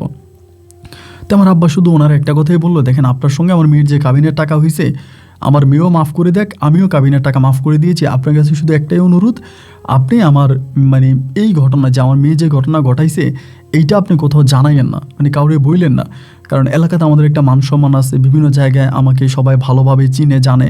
এখন আপনি যদি কোনো মানুষের কাছে এই বিষয়টা বলেন আমার মেয়ে এরকম একটা ঘটনা ঘটাইছে, তাহলে তো আমার মান সম্মান নষ্ট হয়ে যাবে, বাবা আপনি কারো কাছে বইলেন না। মানে ওর হাতে পায়ে ধরে পর্যন্ত আমার আব্বা আনছে। তো ও কী করছে, আমি রাতের বেলাতে চলে আসছি, এরপরের দিন আমাদের পুরো মহল্লায় ও আমাদের বাজারে এসে বলে গেছে, মানে আমাদের বাজারে এসে আমাদের বাজারের সর্দারের কাছে অনেকের কাছে বলে গেছে। আমার আব্বা কিন্তু ওর কাবিনের টাকাটাও মাফ করে দিয়েছে, যে আপনার কাবিনের টাকাও দিতে হবে না, তাও আপনি কাউরে বললেন না। ও পুরো দেশ দুনিয়া করে গেছে। তো এবার তো আর আমার কোনো বিয়ের প্রস্তাব আসে না বা এই সে অবস্থায়। এর বহুদিন পরে আপনার আমাদের এলাকারই এক ছেলে, আপনার হচ্ছে নজরুল, এই নজরুলের মাধ্যমে তখন শাহজাহান আমাকে একটা চিঠি পাঠায়, এই প্রথম আর কি একটা চিঠি পাঠায়, তাও আমি ওই সংসার থেকে আসার এটা আপনার প্রায় 7 মাস পরে, 6 থেকে 7 মাস পরের ঘটনা। চিঠি পাঠাই যে তুমি আমাকে মাফ করে দিও, আমি তোমাকে এরকম বিপদে রেখে পালাই গেছি, এবং তুমি যদি অনুমতি দাও আমি তোমার সঙ্গে একটু দেখা করতে চাই। পরে নজরুলের মাধ্যমে চিঠি পাঠাইছি, আমি নজরুলে বলবো কই আছে, বলো অমুক জায়গায় আছে, আপনার বলছে যদি আপনি যান তাহলে দেখা করতে পারবেন। পরে আমি ওইখানে গেছি, যাওয়ার পর ওর সঙ্গে আমার দেখা হয়েছে প্রায় 7 মাস পরে। আমারে বলতেছে যে আমার পা ধরে কান্না শুরু করে দিছে ওই জমিনের পাড়ে, মানে পা ধরে কান্না করতেছে যে আমার ভুল হয়ে গেছে, তুমি আমার মাফ করে দাও, আমি তোমার মানে আমি ওভাবে তোমার বিপদে রেখে চলে আসছি। আচ্ছা ঠিক আছে, সমস্যা নাই, যা হবার তা তো হয়েছেই, এখন তো আর এসব কথা বলে লাভ নাই, হয়তো এটা আমার ভাগ্যে ছিল। তো আপনি ঠিক আছেন? বলে হ্যাঁ আমি ভালো আছি। তাই আমি বললাম ঠিক আছে চলে যাই। বলে চলে যাওয়া মানে আমি তোমার বিয়ে করবো আবারও? আমি বললাম না, আসলে আমার বিয়ের সাথে করার কোনো ইচ্ছে না, আমি বিয়ে করবো না। ওইটা বলা মাত্র ও কী করছে জানেন, ওই একটা আপনার মান্দার গাছ ছিল, হয়তো অনেকে চেয়ে, মানে কাটাওয়ালা গাছ, এই মানে গাছের মধ্যে এরকম একটা করে ঘুষি মারছে, ওর হাত দিয়ে রক্ত মানে কপকপায়ে পড়তেছে। আমি দৌড়িয়ে গিয়ে ওর হাত ধরছি যে কী শুরু করছে এখানে। তো মাঠ তো খালি, ওই সময় মানুষ টানুষ নাই, ফাঁকাই আছে। ওই তখন আমার জড়াই ধরে চিৎকার করে কান্না করতেছে। আমি বললাম আরে কান্না থামা, মানুষ শুনলে কি বলবে। ও আমারে বলে তুমি আজকে আমার সঙ্গে চলো, নাহলে আমি আত্মহত্যা করে মারা যাবো। আমি বললাম শাহজাহান একটু শান্ত হয়, এভাবে তো হতে পারে না, আমি আমার আব্বা আম্মাকে জানাই। বলে না তোমার কাউরে জানাইতে হবে না, আমি তোমার আর পাবো না, আজকে পাইছি অ্যান্ড তুমি চলে যাবো, আমি এরপর তোমার পাবো না, তুমি চলো, আমি তোমার এখন নিয়ে যাবো। মানে যতই চেষ্টা করলাম আমার ছাড়বেই না। ও আমারে বলে এবার তুমি চিৎকার করো, তুমি গ্রামবাসীরা ডাকো, আমি নিজের জীবনও দিয়ে দিব এখানে, আমিও মরবো, আমি মরে যাবো। তখন আমি চিন্তা করছি এমনিতে তো আমি একটা কলঙ্কিত মেয়ে, মানে একটা মানে আপনার দুর্চরিত্রের একটা মেয়ে, আমার হাজব্যান্ডের বাড়িতে আমি এরকম কলঙ্ক করে আসছি, এটা পুরো গ্রামবাসী জানছে। এখন যদি ধরেন আবার শাহজাহানের সঙ্গে একটা খারাপ কিছু জায়গায় হয়ে যায়, এতেও তো গ্রামবাসী আরও আমার খারাপ জানবে, আমার আব্বার মান সম্মান এমনিও থাকবে না। তা আমি শুধু একটা কথাই বলছি যে দেখো তুমি যে আমাকে নিয়ে যাচ্ছ, আমার কি হবে, মানে আমি মানে আমার পরিবার কি জানবে, তুমি আমার একটু টাইম দাও, আমি আমার একটা খালার বাড়িতে যাব 3 দিন পরে অমুক জায়গায়, আমি ওখান থেকে পালাবো। মানে এখান থেকে যদি আমি চলে যাই আমার আব্বা আমার মান সম্মান চলে যাবে। তো 3 দিন পরে আমি, তখন ও বুঝছে, মানে আমার ওরা বুঝেও শোনা কোনোরকম বিদায় করছে। 3 দিন পরে আমি আমার ওই খালার বাড়িতে গেছি। তো খালার বাড়িতে যাওয়ার পর রাতের বেলায় আমার খালাতো বোনরে আমি তখন বিষয়গুলো জানাইছি। আমার খালাতো বোন আমি খালাতো বোনরে বললাম আব্বা আম্মারে বলবি যে আমি খালার বাড়িতেই আসছি, আমি কোথাও যাই নাই, আব্বা আম্মা যাতে এটাই চিন্তা করে আমি খালার বাড়িতে আসি, এটাই যাতে সবাইকে বলে, মানে গ্রামে যাতে আমার আব্বা আম্মার মান সম্মান নষ্ট না হয়। এই কথা বলে একদিন রাতের বেলা আমি তখন এই শাহজাহানের সাথে পালাইয়া যাই। তো পালাইয়া যায় বলতে শাহজাহান আমাকে ওদের বাড়িতে নিয়ে আসে, ওদের বাড়িতে নিয়ে যায়, এবং ওদের বাড়িতে আমি তখন চলে আসি। আমার আব্বা আম্মা কেউ আর আমার সঙ্গে কোনো যোগাযোগ রাখে নাই, আমার সঙ্গে আর কোনো কথাই বলে নাই। যেহেতু আমি এরকম একটা ঘটনা আবার ঘটাইছি সেকেন্ড টাইমের মতো, তারা তখন আমাকে পরিপূর্ণভাবে তাদের মেয়ের খাতা থেকে আমার নামটা মুছে দিছে। তাই আমি শাহজাহানের সঙ্গে আসছি। ওর পরিবারটা খুবই মানে অসুখী একটা পরিবার ছিল আর কি। ওর ভাই বোন ছিল অনেকগুলা, এবং সবাই ছিল আপনার ছোট ছোট, ওরকম কেউ কামাই রুজি করার মতো না। ওর আব্বাই এখনও বদলা দেয়, মানুষের জমিতে কাজ করে, খুব মানে টানা পড়া একটা সংসার। তো এই সংসার আমি প্রায় 5 মাসের মতো সংসার করলাম, 4-5 মাসের মতো। তো ওর মা সবসময় আমার কানের কাছে এসে ভ্যান করবে যে তুমি নাকি বড় লোকের মেয়ে, তোমার বাপের নাকি এই আছে সে আছে, আমার ছেলেটারে কিছু আইনা দাও না, ওর একটু লাইন করে দাও, খালি এগুলা বলে। তো এখন দেখা গেল কি যে আমি তো আমার আব্বা আম্মার পছন্দে বিয়ে করি নাই, আমি তো ওর সাথে হাত ধরে পালায় আসছি। এখন যদি আমার আব্বা আম্মারে বলি ওরে কিছু দেন, তাহলে কি তারা দিবে? তারা তো কখনোই দিবে না। এদিক দিয়ে শাহজাহান আমাকে চাপ দিতে আছে, তুমি একটা কাজ করো, তুমি তোমার আব্বা আম্মারে বলো বইলা আমার কিছু একটা করে দাও, আমার একটু লাইন গেট করে দাও, আমার একটু কোনো একটা ব্যবস্থা করে দাও। তা আমি বললাম যে দেখো আমি কি করতে পারি এখন, আমার আব্বা আম্মা তো আমার কথা শুনবে না। তারপরেও মানে না, খুব যায় ঝামেলা করতেছে আমার সঙ্গে, কান্নাকাটি করে ঝামেলা করে একটু লাইন করে দেওয়ার জন্য। পরে আমি আমার বড় খালার একদিন জানাইছি, খালার সাথে মাঝে মাঝে দেখা হইতো, কথা বলতাম। তো ওই সময় তো আপনার মোবাইল ফোন ছিল না, মাঝে মাঝে খালার বাড়িতে যাইতাম, শুধু খালার বাড়িতে যেতাম, আব্বা আম্মার বাড়ি আমার জন্য বন্ধ, ওই বাড়িতে উঠলে তারা আমাকে মেরে ফেলবে, এরকম ধমক দিয়ে দিছে। তো খালার কাছে বললাম যে খালা এমন এমন ঘটনা, তোমাদের জামাই এরকম করতেছে আমার সঙ্গে কিছু টাকার জন্য, এখন কিছু টাকা কি দেওয়া যাবে? আমার খালা তখন আমার বলে, দেখ আমার কাছে তো অত টাকা নাই, আচ্ছা ঠিক আছে যা আমি তোর জামাইরে 20,000 টাকা জোগাড় করে দিব। তো আমি বললাম খালা 20,000 দিবা, যেহেতু আরও 10,000 টাকা মিলে 30,000 টাকা দাও, ও কিছু একটা করুক। তো আমার খালা তখন আমার 30,000 টাকা দিলাম, আমি 30,000 টাকা নিয়ে শাহজাহানকে দিলাম। শাহজাহান তখন করলো কি, এই 30,000 টাকা থেকে মানে আপনার 10,000 টাকা কই জানি ওর মানে ওর কাছে পাবে ধারের টাকা আর কি, ওইটা দিয়ে দিছে, আর থাকে বাকি 20,000। আমি বললাম এই 20,000 টাকা দিয়ে তুমি এখন কি করবা? লাস্টে ভাই আমার মানে আপনার অল্প কিছু গয়না ছিল, অল্প কিছু আর কি, এগুলো পর্যন্ত আমি শেষ পর্যন্ত বিক্রি করছি, কইরা আমি ওরা টাকা দিছি। ও তো আবার 35,000 টাকার মতো মিলাইছে, মিলেও তখন ফলের দোকান দিছে আমাদের ওইখানে বরিশালের ওই জায়গায়, ওর বাড়ির ওখানে একটা ফল মানে আপনি স্কুলের মাঠ আছে, ওই স্কুলের মাঠেও ফলের দোকান দিছে। বিশ্বাস করেন 2টা মাসও যায় নাই ফলের দোকানটা দিয়া, 2 মাস পরে ওর মানে লাভও নাই, ও তো একদিনও বাসায় বাজার করে নাই, আমার 1 টাকার কিছু কিনেও দেয় নাই, ওই ফল কিনে ও মনে নিজেই খাইছে, মানে পুরা মানে ব্যবসাটা মানে পুরো টাকাটাই মারি। এখন আর আমারে কয় না যে বাড়ি থেকে টাকা এনে দাও, আমি ওরে বলি যে তুমি তো খালার কাছ থেকে টাকা এনে টাকাটা মাই দিয়ে দিলা। আরও ধরুন আপনার 8 মাসের মতো কাটছে। 8 মাস কাটার পরে ওর মা আমার এবার একদিন এসে ধরছে যে আর সে একটা কাজ করো, তোমার আব্বা আম্মার কাছে যাও, আমি আমার ছেলের জন্য একটা ভালো ভিসা পাইছি, আমার ছেলের আমি সৌদি আরব পাঠাই দিব। ওই সময় কিন্তু আপনার বিদেশ অ্যাভেলেবেল লোক না, মানে বিদেশ খুবই কম লোক যাইতো, একটা গ্রামে দেখা যায় 1 থেকে 2 জন মানুষ বিদেশ থাকতে, এখন যেরকম অ্যাভেলেবেল ওরকম অ্যাভেলেবেল না। এখন আমার বলতেছে যে তুমি তোমার আব্বা আমার সঙ্গে কথা বলে কয়টা টাকা এনে দাও, আমার ছেলের বিদেশ পাঠাই দিব। পরে আমি বললাম এটা আপনি কি বলেন, আমার আব্বা আম্মাকে টাকা দিবে? একবার খালার কাছ থেকে 30,000 টাকা এনে দিছি, ওইটাই তো আমার আব্বা আম্মা শুই না আমার খালার সঙ্গে কথা বলাই বন্ধ করে দিছে, এখন তারা আর আমার খালার সঙ্গে কথাই বলে না, উল্টা আমি এখন টাকা কই পাবো? এগুলো আপনারা কি বলেন? না হবে না। মানে আসলে মূলত শাহজাহানে ওর আব্বা আম্মারা পাঠাইছে আমার কাছে টাকার জন্য। এই শুরু হলো অশান্তি আর কি, মানে অশান্তির কোনো শেষ নাই। ওই বিদেশ যাবে, আমি টাকা এনে দিই না কেন, প্রতিনিয়ত আমার গায়ে হাত তোলে। আবারও আমার আগের স্বামী এরশাদের মাইট তো আমি কিছুটা হলেও সহ্য করতে পারতাম, মানে ও মারতো হিসাব করে মারতো, কোথায় ঘুষি পড়ে না পড়ে হিসাব করে মারতো। কিন্তু শাহজাহান যখন আমার মারে তখন হিসাব করে না যে মাইটটা কোন জায়গায় পড়ে, এটাকে আমার বুকে পড়ে না, চোখে পড়ে না, পেটে পড়ে না, কোথায় পড়ে ওইটা হিসাব করে না। আবার সেই কুকুরের মতো আমার মায়ের আগে তো মারলে ধরেন আব্বা আমার বাড়ি ছিল, ওইখানে গিয়ে 2 দিন থাইকে আসতে পারতাম, এখন তো আমার কেউ নেই, আমি কোথায় যাব? আমার বাপ মাই তো আর আমাকে জায়গা দিবে না, তারা তো বলেই দিছে আমি যদি কোনোদিন তাদের বাড়িতে যাই তারা আত্মহত্যা করবে, হয় আমার মেরে ফেলবে, তার নাইলে তারা নিজে মরে যাবে। তা আব্বা আমার বাড়িতে আমার জন্য বন্ধ হয়ে গেল, আমি তো এখানে যেতে পারবো না। আর মানে আমার সঙ্গে শাহজাহান যা শুরু করছে এখানেও থাকতে পারতেছি না, প্রতিনিয়ত মারে ভাই, মানে মারতে মারতে মারতে মারতে মানে একদিন হয়েছে কি মানে আমারে মারছে, মানে ও মারছে তো মারছে যে মানে পিছনে আপনার ইয়ের মতো ছিল, ওই যে ওর বাবা কাজ করছে জমিতে, কাছি হয়তো আপনারা চিনেন কাছি, ওই রকম একটা কাছি ছিল। তো বৃষ্টির সময় ছিল, তো আমারে মারছে, মাইর ও ধাক্কা দিছে, তো ধাক্কার লগে আমি পড়ে গেছি পিছনে। তো এই পিছনে পড়ার সাথে আল্লাহর হুকুম আর কি, এই কাছিটা আমার হাতের দিক দিয়ে লাগছে, লাগে আমার হাতটা পুরা মানে আপনার ফাইটে গেছে, কাইটা খুব মারাত্মক অবস্থা হয়ে গেছে কাইটা। তো এইটা আসলে মূলত মানে ও কিন্তু ইচ্ছা করে দিছে কিনা জানি না, মানে এরকম পড়ছে, যদি এটা আমার ঘাড়ে পড়তো বা পিঠে পড়তো আমি কিন্তু মারা যেতাম। কাছিটা যদি আমার ঘাড়ে বা পিঠে পড়তো, হাতে পড়ছে, পুরো হাতটা কাটে গেছে। তো আমি রক্ত দেখে অজ্ঞান হয়ে গেছি, মানে এত পরিমাণে রক্ত যাইতেছে। পরে জ্ঞান ফেরার পরে আমি হসপিটালে, আমার খালা তখন আমার দেখতে আসছে। খালা কিভাবে জানছে তা তো জানি না, মেবি খালা নিজেই আসছে বাড়িতে, এসে জানছে আমি হসপিটালে, বা কোনোভাবে খালা জানছে। ওই কী করছে, আমার মাইরা বাড়ি থেকে বেরিয়ে গেছে, মানে ওর বাড়িতে নাই, বাড়ি থেকে পালাই গেছে, বাড়ি থেকে পালায় গেছে। এইবার মানে খালা আমারে হসপিটালে রাখলো, টাকা পয়সা দিল, চিকিৎসা করে 1 সপ্তাহ পরে আমি মোটামুটি সুস্থ হলাম। হাতে ব্যান্ডেজ নিয়ে আমি তখন আমার শ্বশুর বাড়িতে, খালার সঙ্গে যাই না আর, খালা বলছে তুই আমার বাড়িতে চল, আমি বলছি না আমি তোমার বাড়িতে যাবো না, আমি পুনরায় আবারও শাহজাহানের বাড়িতে আসছি। এবার আসার পর আমার শ্বশুর শাশুড়ি আমার সঙ্গে খুব ভালো, আগে টাকা দিয়ে পয়সা দিয়ে এই কর সেই কর, এখন আর এগুলো করে না, আমার সঙ্গে খুব ভালো। কিন্তু দেখা গেল শাহজাহান বাড়ি থেকে চলে গেছে, মানে শাহজাহানের কোনো খবর নাই, ও চলে গেছে, ও কই চলে গেছে তারও কোনো খোঁজ খবর কেউ বলতে পারে না, ওর বাড়িতেই আসে নাই। মানে আমার যে মারছে, মারার পরে ও পালাইছে, ও পালাইয়ে চলে গেছে, ও কই আছে কেউ জানে না।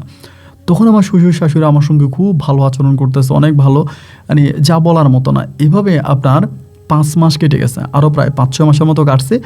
ধরেন আপনার শাহজাহানের কোনো খবর নাই। 5-6 মাস পরে একদিন আমি দুপুরবেলা ঘুমিয়ে আছি, আপনার তখন প্রায় 2টা-2:30টার মতো বাজে, খাওয়া দাওয়া করছি। ওই সময়টা থেকে জানেন আমার শ্বশুর শাশুড়ি আমার কলজা টুকরো হয়ে গেছিল, আমার সঙ্গে এত ভালো ব্যবহার করতো। মানে আমার কথা হচ্ছে কি ভাই, আমি না খেয়ে থাকতে চাই, দিনে 3 বেলা 1 বেলা খাবো, আমার কষ্ট নাই, কিন্তু আমার শ্বশুর শাশুড়ি যেন আমার সঙ্গে ভালো ব্যবহার করে, আমার আত্মীয় স্বজন যেন আমার সঙ্গে ভালো ব্যবহার করে। আমি খাবার দাবার ওভাবে খাইতাম না, মানে ওভাবে চলতাম না, ওভাবে চলাফেরা করতে পারতাম না, কিন্তু সবাই আমার সঙ্গে ভালো ব্যবহার করতো। একদিন দুপুরবেলা আমি খাওয়া দাওয়া করে শুয়েছিলাম একটু, আমার শাশুড়ি সে দরজা ধাক্কাইতেছে, ওই আসছি, দরজা খোল, দরজা খোল, দরজা খোল। পরে দরজা খুলছি, কী হয়েছে আম্মা? পরে বলে ঘটনা তো একটা ঘটছে, তুই জানোস নি? আমি বললাম কি? বলে এই শাহজাহান নাকি বাড়িতে আসছে। শুনেই মনে করেন মানে আমি আনন্দে মনে হয় আমার চোখে জল চলে আসছে, মানে কান্না করে দিছি। কি বলেন আপনি এটা?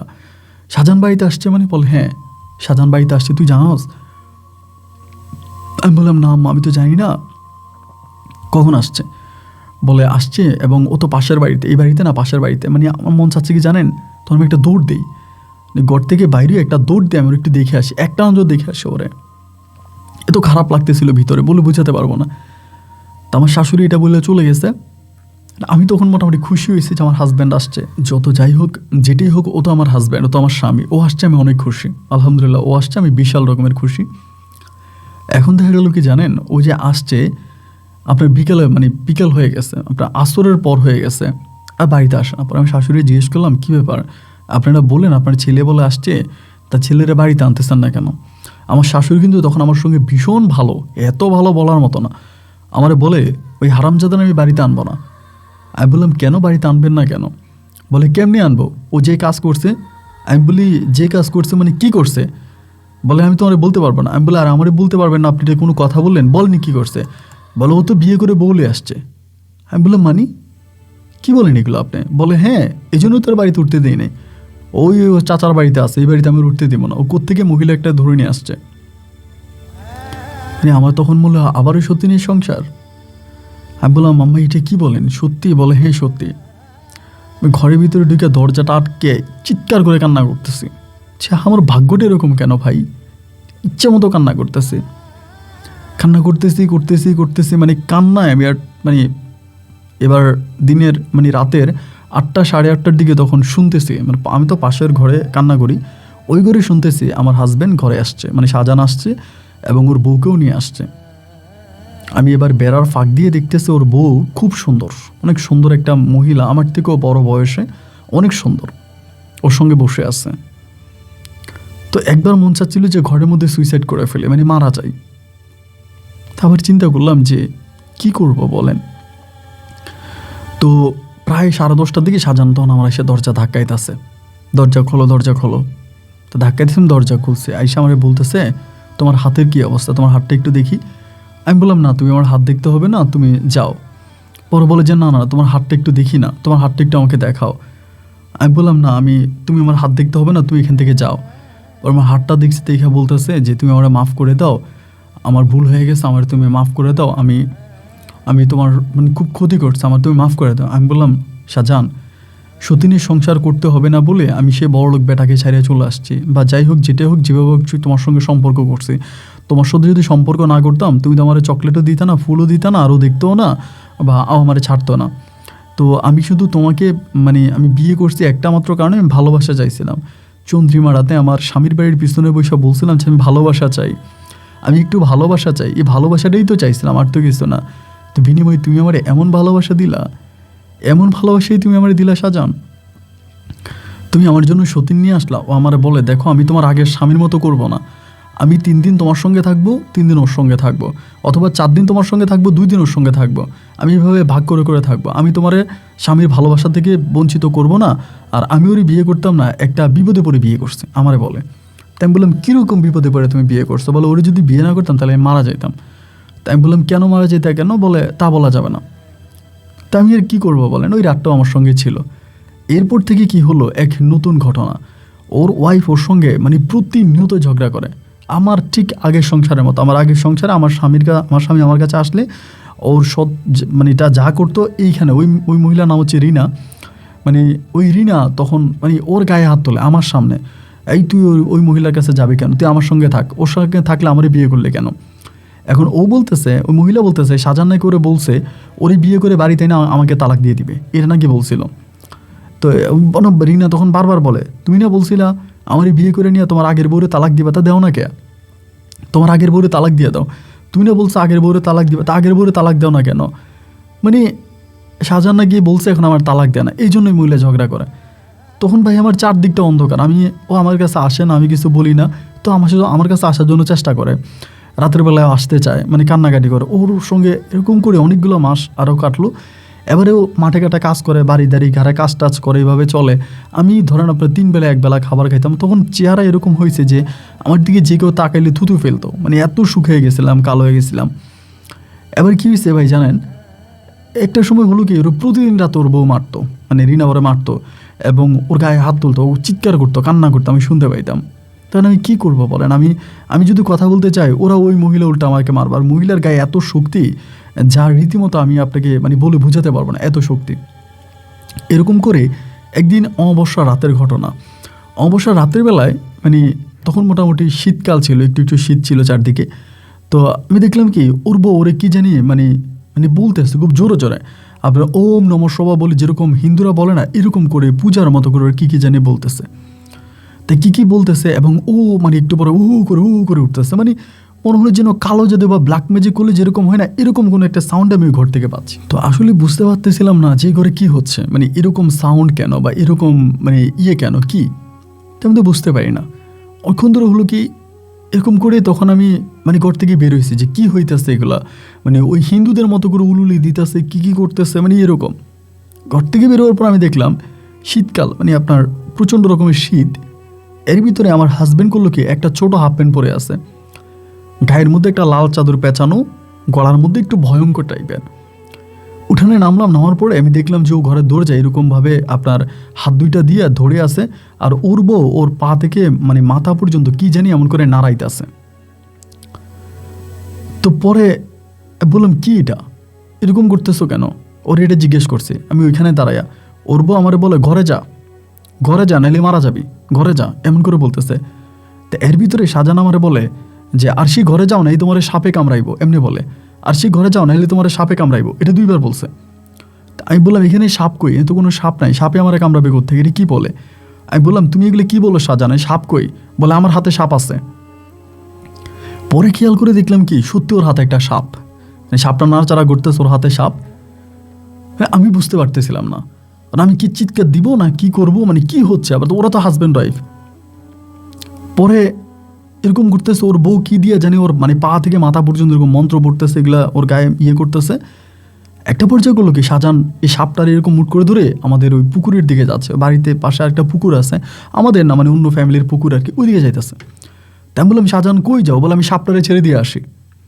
ওই সাপটারে ছেড়ে দিয়ে সে কথা বলে পুকুরের দিকে গেল, আর ওর বউ ওইখানে বসে বসে হাসতেছে, মানে খিলখিলিয়ে হাসতেছে, খুব জোরে জোরে খিলখিলিয়ে হাসে। তাই হাসার পরে শাহজাহান তখন করছে কি, আমি শুনেছিলাম আর কি ইতিমধ্যে একটা কথা আমি বলতে ভুলে গেছিনি, শাহজাহান কিন্তু ওই মেয়েটারে ছেড়ে দিত, মানে রিনারে কিন্তু তালাক দিয়ে দিত। ওই আমার সঙ্গে কথাবার্তা বলছে, আরও গ্রামের 8-10 জনের সাথে কথা বলছে, ওর আব্বা আম্মার সাথে কথাবার্তা বলছে, ওর মাকেও বলছে ওই মহিলারও ছেড়ে দিবে, মানে তালাক দিয়ে দিবে। ও তালাকের কাগজপত্রও ঠিকঠাক করে ফেলছে, তালাক দিয়ে দিত। এর মানে যেদিন তালাক দিবে তার আগে রাতের ঘটনার কথাই আপনাকে বলতেছে। পরে হয়েছে কি জানেন, ওই যে বলে মানে সাপটা ছেড়ে দিয়ে আসে, বলে সাপটার মুখটা ধরেও তখন মানে পুকুরে দিয়ে গেল। তাই পুকুরের দিকে যাওয়ার পর ওর পরনে শুধু একটা ছোট্ট হাফ প্যান্ট ছিল, যেটাকে আমরা আসলে জাঙ্গিয়া টাইপের বলি, এরকম, ও পুরোই উলঙ্গ, এমন একটা অবস্থা।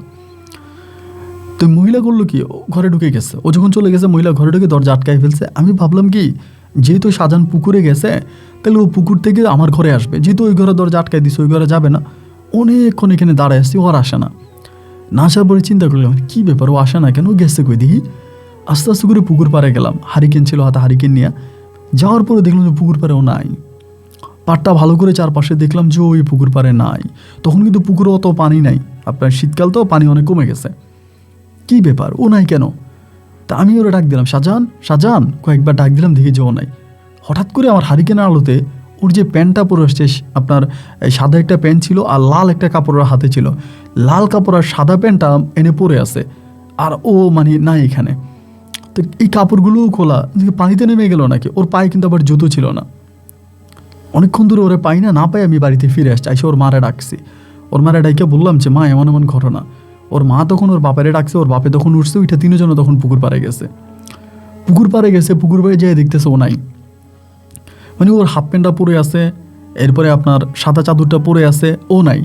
এরকম করে আস্তে আস্তে করে গ্রামে মোটামুটি জানাজানি হয়ে গেছে। রাত তো গভীর রাত না, দৌড়ি করতেছি, সবাই তখন জেনে গেছে, সবাই টস মস লাইট টাইট নিয়ে আসছে। কী হয়েছে? আমি বললাম ও এরকম আসছে, ওর যখন আর পাই না। ফজর পর্যন্ত আমরা কেউ ওরে খুঁজতেছে পাই না। ফজরের পরে এক মহিলা এসা বলতেছে যে আমার শাশুড়ি বলতেছে, তোমার বউ রিনা কই, রিনারে ডাক দাও না। আমি তখন বললাম রিনা আপাতত ঘরেই আছে। তো ওই মহিলা বলতেছে, না ওই বেডি ঘরে নাই, আমি ঘরে গেছিলাম, ঘরের দরজা খোলা, ওই মহিলা ঘরে নাই। আমি আমার মারে বললাম, কি বলেন আপনি, ওই ঘরে নাই, চলুন তো আমরা ঘরের দিকে যাই। তো আমার শাশুড়ি নিয়ে আমি তখন দৌড়ে ঘরের দিকে আসলাম, এসে দেখি যে ওই ঘরে নাই। আসলে কিন্তু ঘরে নাই, ঘর পুরা খালি, ওর জামা কাপড় ব্যাগ ট্যাগ সব কিছু নিয়ে চলে গেছে। তখন আমি শাশুড়ি বললাম ও কই গেছে, বলে তা তো জানি না। আস্তে আস্তে করে মানে আপনার গ্রামের মানুষ একসাথে হইতেছে, সবাই আসতেছে। দুপুরের দিকে পুরো গ্রামের মানুষ পুকুর পাড়ে, সবাই বলতেছে ও সাপ হইয়া পুকুরে নেমে গেছে, ও পুকুরে আছে। তো এবার হইল কি, মানে আমি এই পুকুর পাড়ে বসে আছি, সবাই পুকুর পাড়ে বসে আছি যে ও পুকুরে নেমে গেছে, আসবে, মানে সবাই পরিকল্পনায় বসে আছে। ভাই রাত হয়ে গেল, কোনো খবর নাই। পরে কবিরাজ একটা নিয়ে আসে, আমার শ্বশুর কোত্থেকে জানে, এটা কবিরা জানে, কবিরাজে কি মন্ত্রতন্ত্র এটা ওইটা পরে কবিরাজে চলে গেছে, কবিরাজ আর নাই। আমি সারাটা রাত ওই পুকুর পাড়ে বসে থাকি, আমার শাশুড়ি সহ, পরে পাই না। সকালবেলা অজ্ঞানের মতো হয়ে গেছে, ঘরে এসে একটু শুইলাম, আবার পুকুর পাড়ে গিয়ে বসে থাকে। আমার শ্বশুর তখন লোক নামাই দিছে, আর পুকুরে পাড়ে মানে পুকুরে মরে গেল কিনা বা মানে লোক নামাই দিছে, লোক নামাইয়া সারাদিন পুকুরে ওরা খুঁজছে, ও নাই। পরের দিন আমার শ্বশুর সবাইরে বইলা পুকুর সেচ দিবে, মানে পুকুর শুকিয়ে ফেলবে, মানে পুকুরের পুরা পানি শুকাবে, শুকিয়ে এখানে আমার খুঁজবে। আপনার সেলু মেশিন লাগাই দিল, 3টা লাগায় পুকুর পুরা, আপনার পুকুরে অত পানি ছিল না, পানি কমই ছিল, একদম পানি পুরো সেচ দিয়ে ফেলছে, ও নাই পুকুরের ভিতরে, ও নাই। আই হায়, ও কই চলে গেল, মানে সবাই তখন কান্নাকাটি করতেছে। ওর শরীরে যত জামা কাপড় ছিল সব আপনার পুকুর পাড়ে পড়ে আছে, ওর হাফ প্যান্টটা, ওর হাতে যে আপনার লাল যে চাদরটা ছিল, এটা সব পড়ে আছে এখানে। আর ওর বউ রিনা আক্তার ওই কই গেছে, ওর কোনো খবর নাই। এইভাবে 3 দিন কেটে গেল। 3 দিন পরে রাতের বেলা আমি স্বপ্নে দেখি, আমার স্বপ্নে দেখাইতেছে যে আমারে নিয়ে যাও, আমার প্রচণ্ড শীত লাগতেছে, আমার অনেক কষ্ট হইতেছে, আমি এই ঠান্ডা পানিতে থাকতে পারতেছি না, আমারে নিয়ে যাও। স্বপ্ন দেখে আমারে, সারা রাত আমি স্বপ্নটা দেখি। আমার শাশুড়ি গিয়ে বলি যে মা, আমি তো এমনি স্বপ্ন দেখি, আমার এসে বলতেছে ওর পুরো শরীর নাকি ঠান্ডা হয়ে গেছে, ওই থাকতে পারতেছে না, ওর অনেক কষ্ট হইতেছে, আমার মেহরবানি করে কিছু একটা করেন না। আমার আম্মা বলে, আমি কি করব, আমার কি করার আছে, আমার তো কিছু করার নাই, আল্লাহ আমারে দুঃখ দিয়েছে, আমি দুঃখ সহ্য করতেছি, আমি কি করব। এরপর হলো কি ভাই, প্রতি রাতে আমি স্বপ্নটা দেখি, ওই স্বপ্নটা দেখি আমার কাছে আসে, আইসা ও কাঁদে, খুব কাঁদে। আর এরকম ও একদম মানে আমি যেভাবে দেখি আপনাকে ওভাবেই বলি, একদম উলঙ্গ অবস্থায় দেখি, শরীরে কিছু নেই, কান্না করে আমার সামনে সে শীতে কাঁপতেছে, কান্না করতে করতে বলে আমার খুব ঠান্ডা লাগতেছে, আমার খুব শীত লাগতেছে, আমার একটা কাপড় দাও, আমার একটা জামা দাও। আমি এই ওরে চাদর দেই, এটা দিই, ওইটা তো গায়ে দেয় না, মানে আবার দূর দিয়ে পুকুরে লাফ দিয়ে পড়ে যায়, মানে যেই পুকুরে গেছে ওই পুকুরে লাফ দিয়ে পড়ে যায়। তো গ্রামের সবাই বলতেছে আমার মানে ও তো আসলে সংসার জীবনে শান্তি ছিল না, ওর সেকেন্ড ওয়াইফ যে রিনা ছিল খুব খারাপ ছিল। তো সবাই বলে যে ও আসলে বউর অত্যাচারে বাড়ি থেকে পালাইছে। আমি কাউরই বিশ্বাস করাইতে পারি না। আমি যে আমার শাশুড়ি বলি যে দেখেন আমি রাতের বেলা এগুলো স্বপ্নে দেখি, আমার শাশুড়ি আমার বলে তুমি যে সারাদিন শাহজাহানরে চিন্তা করো, এই জন্য মনে হয় রাতের বেলা তুমি এরকম স্বপ্ন দেখো। আমার শাশুড়ি আমার কথা বিশ্বাস করে না। ভাই আমি তখন কি করব, মানে পুরো পুকুরেও তো শেষ দিলাম, পুকুরেও তো ও নাই, কত হুজুর কবিরাজ কত জায়গায় যাইতাছি।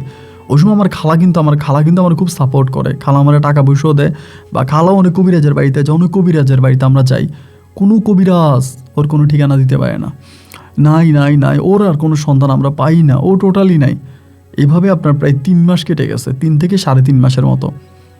3.5 মাস পরে এই স্বপ্নটা দেখতেছি, আমি স্বপ্ন কিন্তু এক রাতেও মিস নেই, প্রতি রাতেই দেখতেছে ও আইসা, মানে আইরেও শীতের মধ্যে কাঁপতেছে, আমার বল আমার একটা চাদর দাও, আমার একটা কাঁথা দাও, আমার এখানে অনেক ঠান্ডা, আমি ঠান্ডা পানিতে থাকতে পারতেছি না, এগুলোও বল, আমি এগুলো দেখি।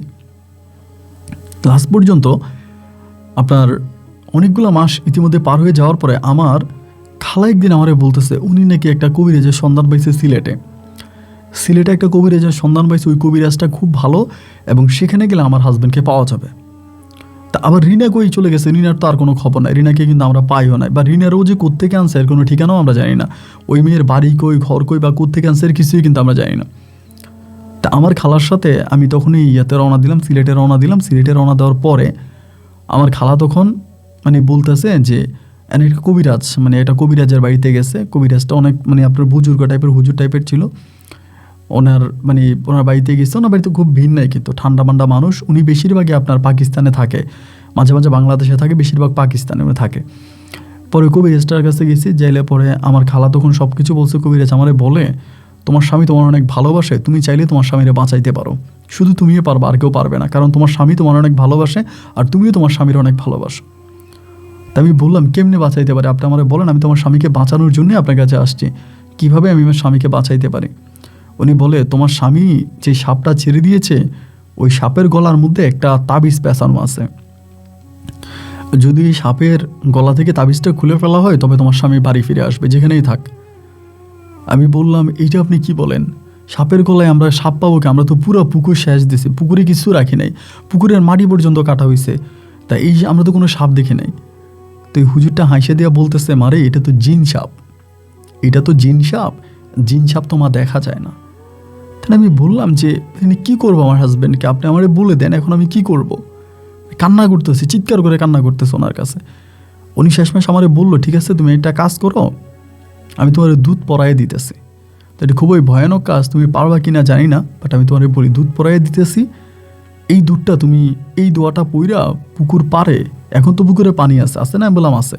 বলে পুকুর পারে তোমার হাজব্যান্ডের জামা কাপড়গুলো যে জায়গায় পাইছে সেম জায়গাটাই বাটিটা রাখবা, দুধের বাটিটা রাখা তুমি পাশে দাঁড়ায় থাকবা বা বসে থাকবা।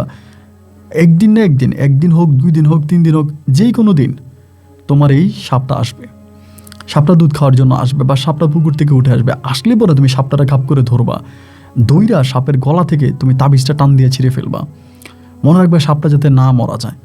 তো তাবিজটা যেভাবে হোক এখান থেকে খুলে সাপটা ছেড়ে দিবা। আমি বললাম এইটা আপনি কি বলেন, আমি সাপ যদি ছেড়ে দিই তাহলে তো মানে সাপ ধরলে সাপে আমাকে কামড় দিবে না? উনি বলে যে না, ওটা জিন সাপ, তোমার কামড় দিবে না, তুমি যদি পারো সাথে কিছু একটা রাখো যাতে তাবিজটা কেটে সাপটাকে ছেড়ে দেওয়া যায়, সাপের গলায় যে সুতাটা আছে ওই সুতাটাও তুমি খুলে দিবা যাতে সাপটা ভালোভাবে থাকতে পারে। আমার মানে খালা বলে যেটা কেমনি সম্ভব। উনি তারপরেও দুধ দিল, মানে পুরো আপনার প্রায় 2 কেজির মতো দুধ উনি পরাই দিছে। বললো প্রতিদিন তুমি একটু করে দিবা, অত বেশি না, ধরো একটু দুধ দিবা, অল্প একটু করে 50 গ্রাম বা 20 গ্রাম এরকম করে অল্প একটু দুধ শুধু ছোঁয়ায় রাখবা বাড়িতে।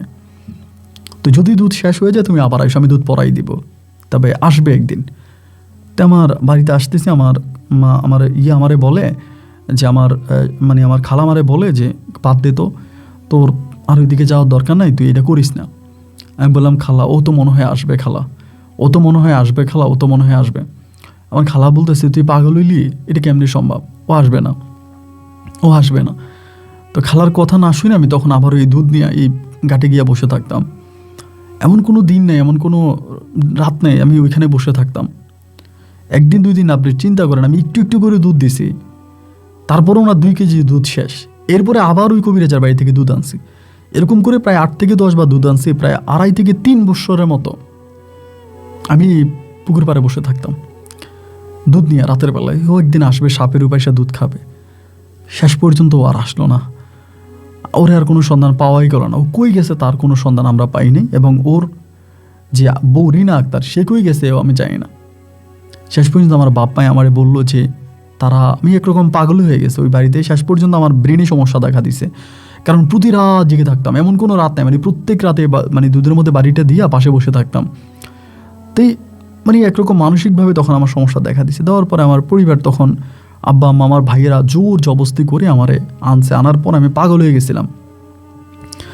আমি প্রায় 1.5 বছর মতো কুন্দায় ছিলাম, মানে হসপিটালে ছিলাম, মানে 1.5 বছর আমি টোটালি কোনো স্মৃতি মনে নাই, 1.5 বছর পাগল ছিলাম।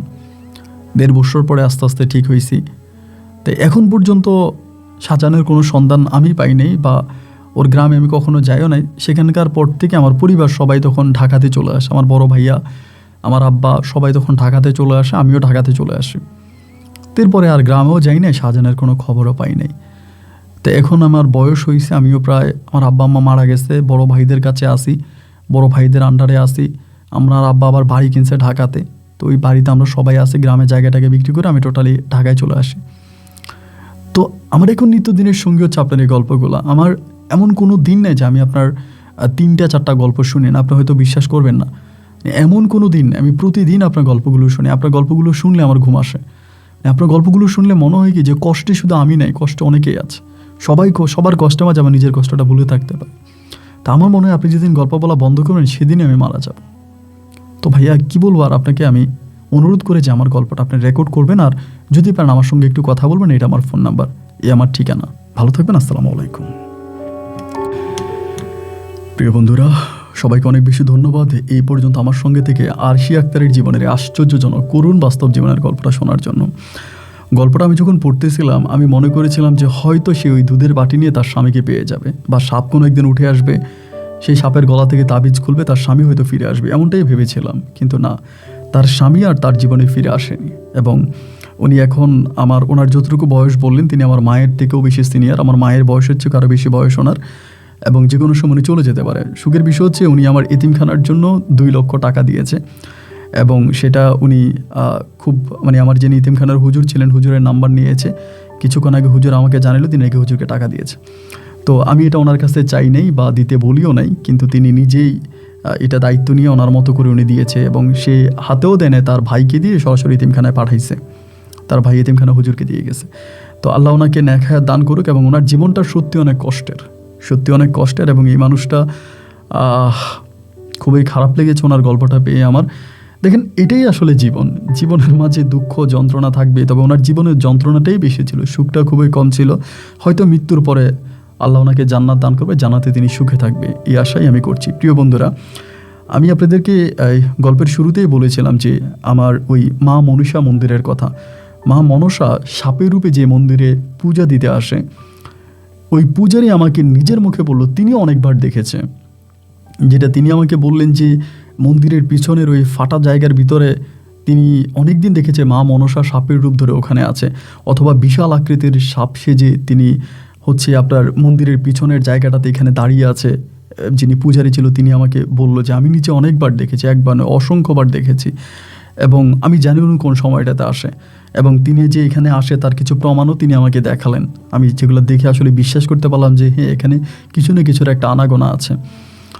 আর এখানে আমার কাছে আমার জীবনে মনে হলো যেন সবচেয়ে ভয়ঙ্কর একটা ভিডিও আমি তৈরি করেছি, যা আমার রীতিমতো অবাক লেগেছে। আমি অনেক ভৌতিক গল্প শুনেছি, কিন্তু এরকম দৃশ্য দেখিনি। আপনারা যদি কেউ দেখতে চান, এখনই ভিডিওটা এখানে আসবে, এখানে ক্লিক করে আপনারা পুরোটা ভিডিও দেখবেন। আসলে পুরোটা ভিডিও দেখলে আপনার ভিডিওর মূল বিষয়টা বুঝতে পারবেন। যারাই দেখবেন পুরোটা ভিডিও দেখার চেষ্টা করবেন। এবং ওই মন্দিরে শুধুমাত্র হিন্দু নয়, মুসলিম ধর্মের মানুষও ওই মন্দিরে যায়, এবং সব ধর্মের মানুষও ওই মন্দিরে যায়। আমি সেটা নিজের চোখে দেখলাম যে হিন্দু মুসলিম বহু মানুষরা এই মন্দিরে আছে। সুতরাং মন্দিরের ভিডিওটা সবাই দেখার চেষ্টা করবেন। আর যেখানে বিদায় দেখাবো অন্যদিন অন্য কারো বাস্তব জীবনের গল্প নিয়ে। আল্লাহ হাফেজ এন্ড আসসালামু আলাইকুম।